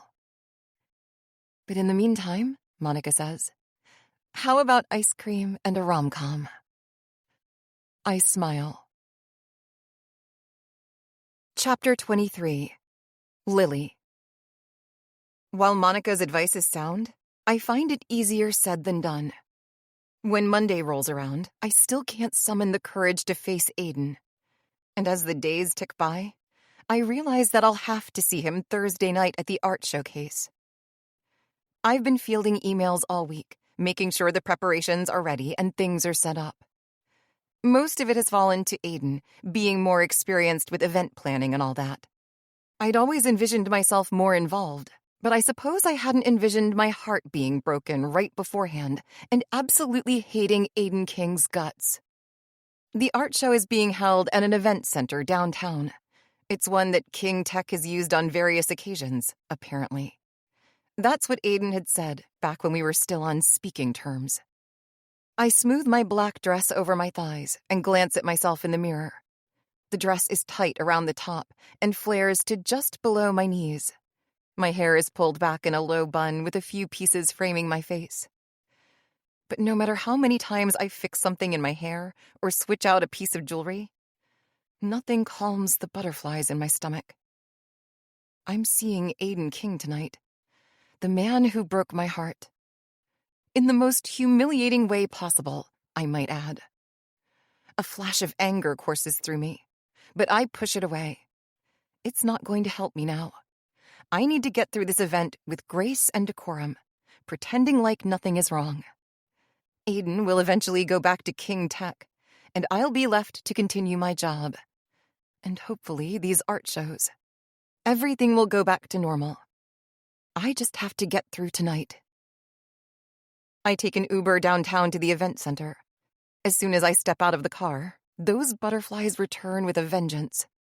The event center is nestled in the heart of downtown, with floor-to-ceiling windows giving a perfect view of the guests mingling inside.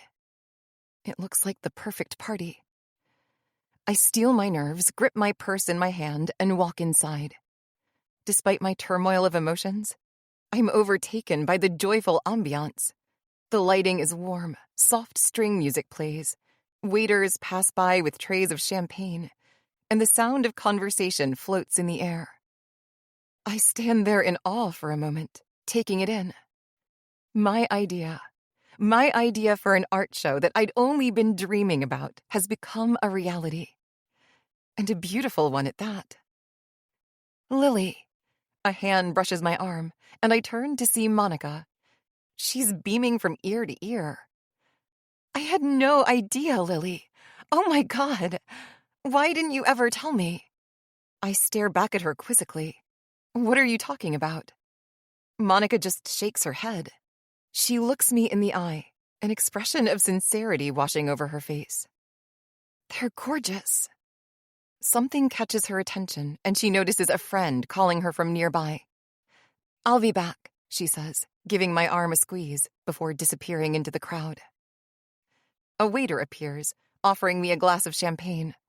I accept, knowing a bit of liquid courage can only help get me through this night.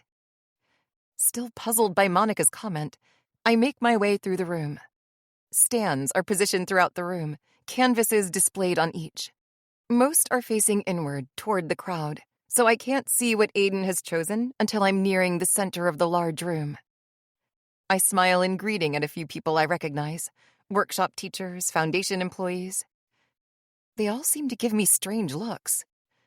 I can't quite pinpoint what it is, but something seems different. Or am I just making it all up? I lift my glass of champagne to my lips, about to take a sip, when my eyes land on the first painting I've seen displayed tonight. The glass hovers inches from my mouth, and then slowly, I lower it. I stare at the painting in absolute shock, almost as if on their own accord, my legs carry me closer until I'm standing just a few feet away from it. The sweeping meadows, the vibrant skies, my name scrawled in the corner. I turn slowly, surveying the rest of the paintings on display all around the room. My hand flies to my mouth in astonishment as I recognize each and every one. These paintings are mine. Are you the artist? A voice asks, pulling me from my racing thoughts. I turn to see an older woman standing next to me. Her gray hair is pulled into a beautiful low bun, and her eyes match the dark blue dress she wears. I can only nod in silent shock. They're beautiful, the woman compliments. She extends her hand. My name is Lenore. I was close friends with Maria King. Lily Richards, I introduce myself, shaking her hand. I'm the program manager at the foundation. Lenore smiles. Maria would have loved these. She gestures to the paintings around the room. You should be doing more with them. Aiden says you've never pursued this. At a loss for words, I can only nod. Aiden has spoken with people about me? I have connections in Seattle, as well as other cities on the West Coast. She reaches into her purse and pulls out a business card. She hands it to me. Don't let your talent go to waste. With one last smile, she walks off, leaving me standing in absolute shock. After gathering my senses, I turn and slowly start perusing the artwork. Obviously, I recognize it all, but quickly I begin to realize where exactly I recognize it from. These are all paintings I'd left at the foundation, things I'd done in my spare time, whether at work or at home, and hadn't deemed worthy enough to hang on my wall or give to friends. More specifically, these are all paintings that had been in Aiden's office. It's where I'd stored most of them. Just then, I catch a glimpse out of the corner of my eye of someone approaching me. I look up to see none other than Aiden King striding across the room toward me, his face a mask of apprehension and hope. When he reaches me, he stands beside me, facing the painting I'm currently standing in front of. I turn to meet his gaze. You did this? I ask quietly. He nods. Yeah. His eyebrows are crinkled in an emotion I can only describe as worry. Do you like it? I laugh. I can't help myself. Like it. I love it. I shake my head, suddenly overwhelmed. What Aiden has pulled together is nothing short of amazing. For me. I can't believe you did this. Relief floods his features, and he smiles. My stomach tightens. God, I'd missed his smile. Choosing an artist for the showcase was easy, once I realized the obvious choice was right in front of me. He laughs, literally, sitting all around me in my office. I smile, looking back at the painting, a swirl of emotions consuming me. I never would have done this on my own. I would never have sought out anything more for my art other than hanging on my walls, and I certainly never would have chosen myself for this art show. And Aiden knew that. So here is he, presenting my art to the elite of Seattle, and the business card of someone who could very well change my future is currently sitting in my purse. Thank you, I say quietly, despite the anger and hurt I still feel. Aiden is silent for a moment. I'm sorry, he finally says. I refuse to look at him. I'm afraid of my eyes welling up with tears if I do. Talk to me after the show, he asks, gently placing a hand on my arm. Still unable to look at him, I simply nod. I owe him that at least, to hear him out. And after this, all he's done, maybe there's something worth hearing after all. After a few seconds, he gently squeezes my arm and walks off. Still in shock, I spend the rest of the evening mingling with attendees and foundation employees. Drinks and hors d'oeuvres are served, and after a little while, Aiden stands up to give a speech. He thanks everyone for coming, makes a few jokes, and finally, he turns to me. My face reddens at the sudden attention while heads swivel toward me. I wanted to take a moment to discuss our artist tonight, he says with a smile.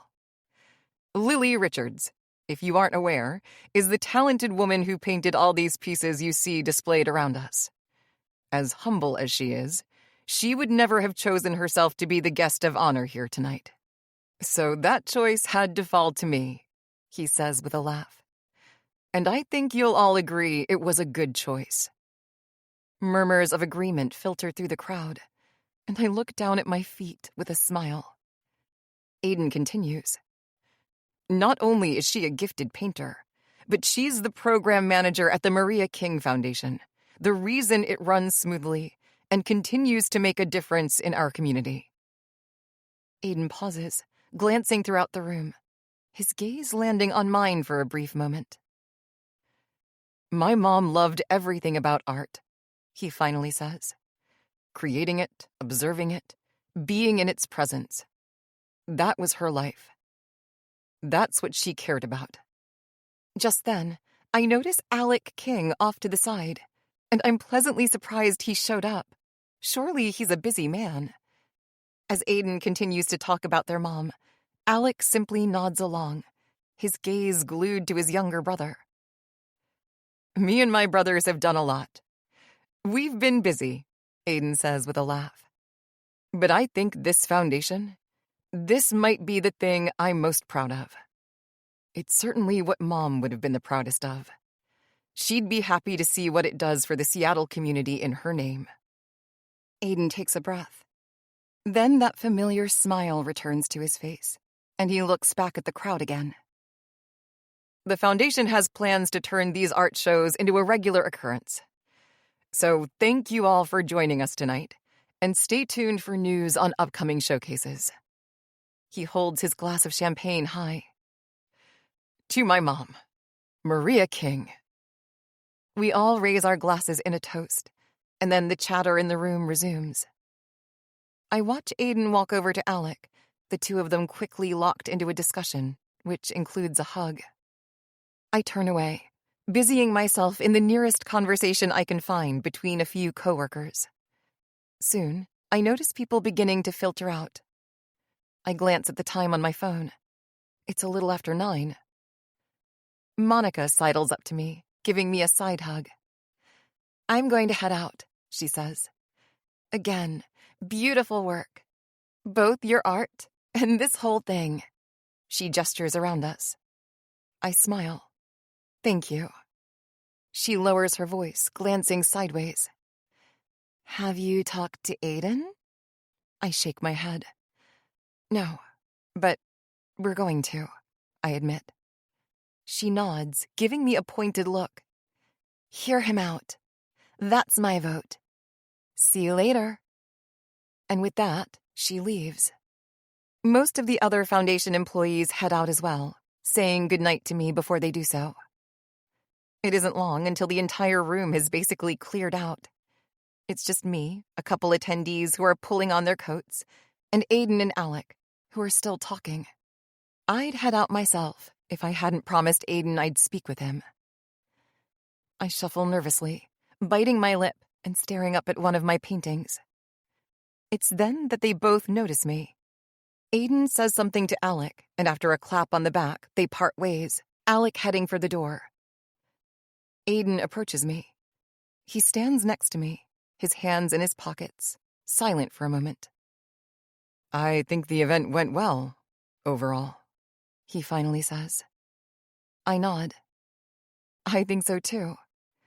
I glance around, then laugh. "I still can't believe." I trail off.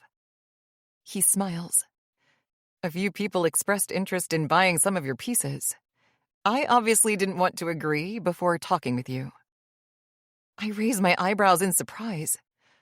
"Really?" "Really. And I know they'd pay whatever you ask for them." Yes, I guess." I laugh. "Wow. I don't even know what I'd price them at." "You can take time to think it over," Aiden assures me. We stand in silence for a moment, the weight of the last couple weeks seeming to settle on our shoulders. "Lily, I'm sorry." He says it quietly without looking at me. He's staring down at his shoes, his hands still in his pockets. His eyebrows are drawn together in frustration. "I don't have an excuse for the text messages you saw. I was a complete ass, and that's it." I'm shocked at his honesty, at his willingness to admit it. He looks up from the floor, meeting my gaze. "But I have to tell you that that text was sent before I got to know you. Before we spent time together. Before the wedding, the dates we went on. Before..." He swallows, clenching his fists. "Lily, I can't even begin to tell you how sorry I am for how you must have felt after seeing that. It was real to me. I swear it was." I'm at a loss for words. "And if you don't believe me or forgive me, I understand. But I needed to tell you. I couldn't live with myself without telling you." He runs a hand through his hair, taking a deep breath. "I'm in love with you, Lily. I spend every second thinking about you. Your smile, your laugh, the way you tease me, drive me crazy. I was an idiot to think that you were any less than the woman of my dreams." I stare at him for a long moment, and as the seconds tick by, I can see the hope slowly fading from his face.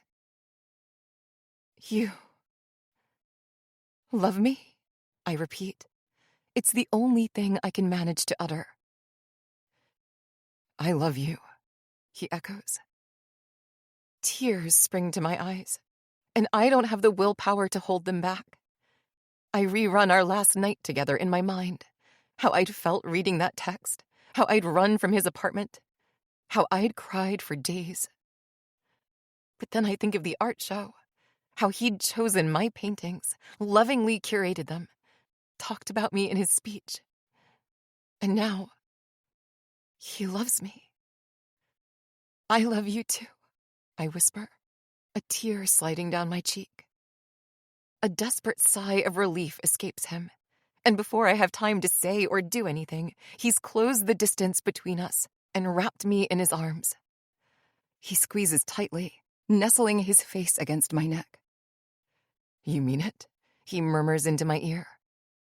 I nod against him. "Yes." He squeezes tighter, breathing in deeply. Then he lets go, planting a soft kiss to my cheek, before leaning back to look me in the eyes. He puts a hand on either side of my face, gently wiping a tear away with his thumb. "I love you," he says again, a wide grin breaking out across his face. Utter joy bubbles up within me, and I laugh, reaching for his face and pulling him to me in a kiss. The kiss is soft and sweet at first, his lips gently moving against mine. Then it becomes harder, faster, desperate, his fingers intertwining in my hair. I grip his dress shirt in my fingers, pulling him closer. I need him closer. I need him now. Aiden briefly breaks the kiss to glance around. I do too. The room is empty. The building is empty. We're the only two here.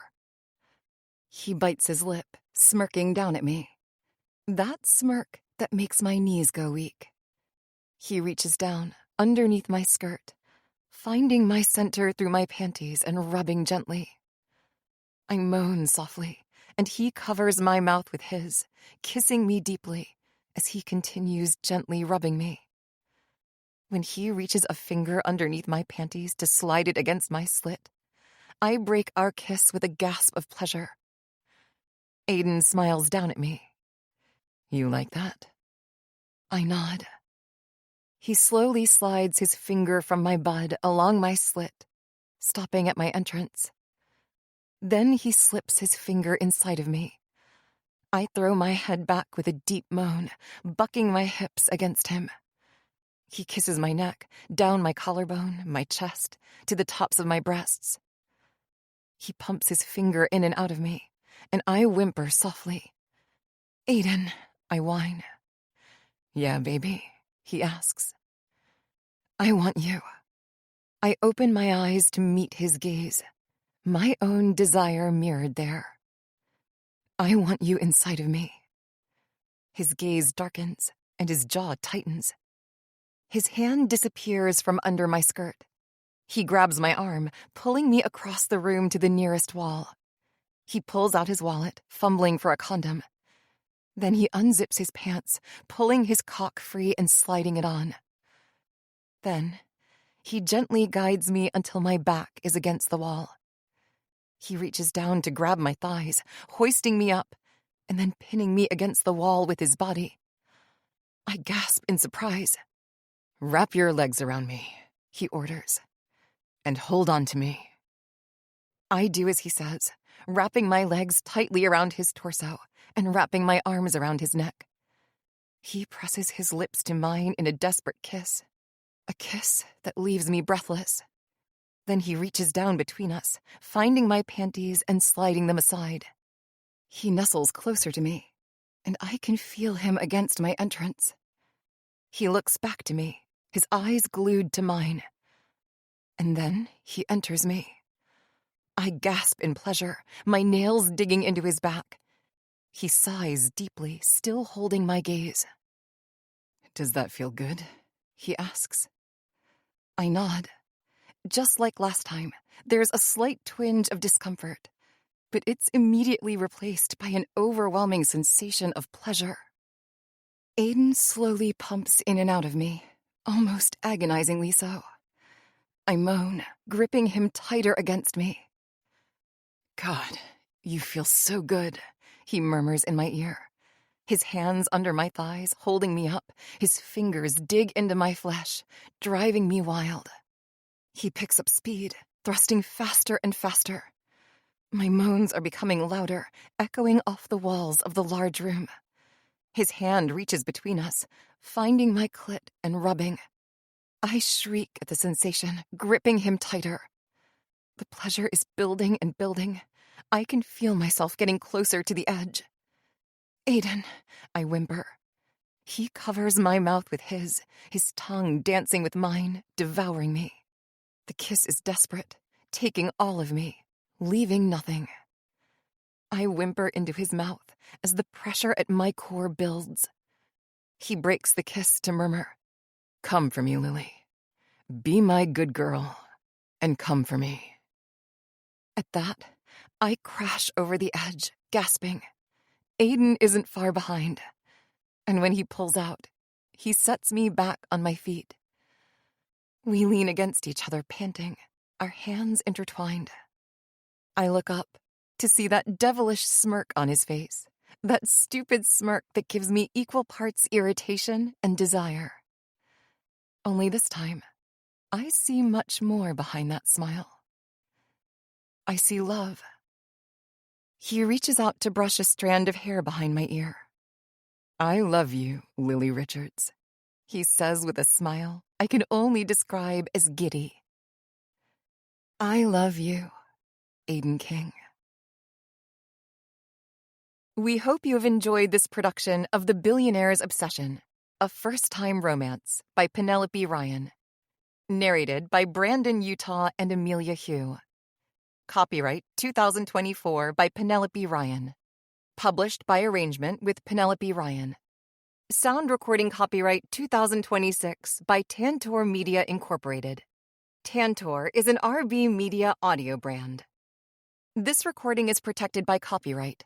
Unauthorized copying, sharing, or distribution is prohibited. Thank you for listening. Discover audiobook giveaways, discounts, new releases, recommendations, and more from RB Media, the largest audiobook publisher in the world. Visit rbaudio.com.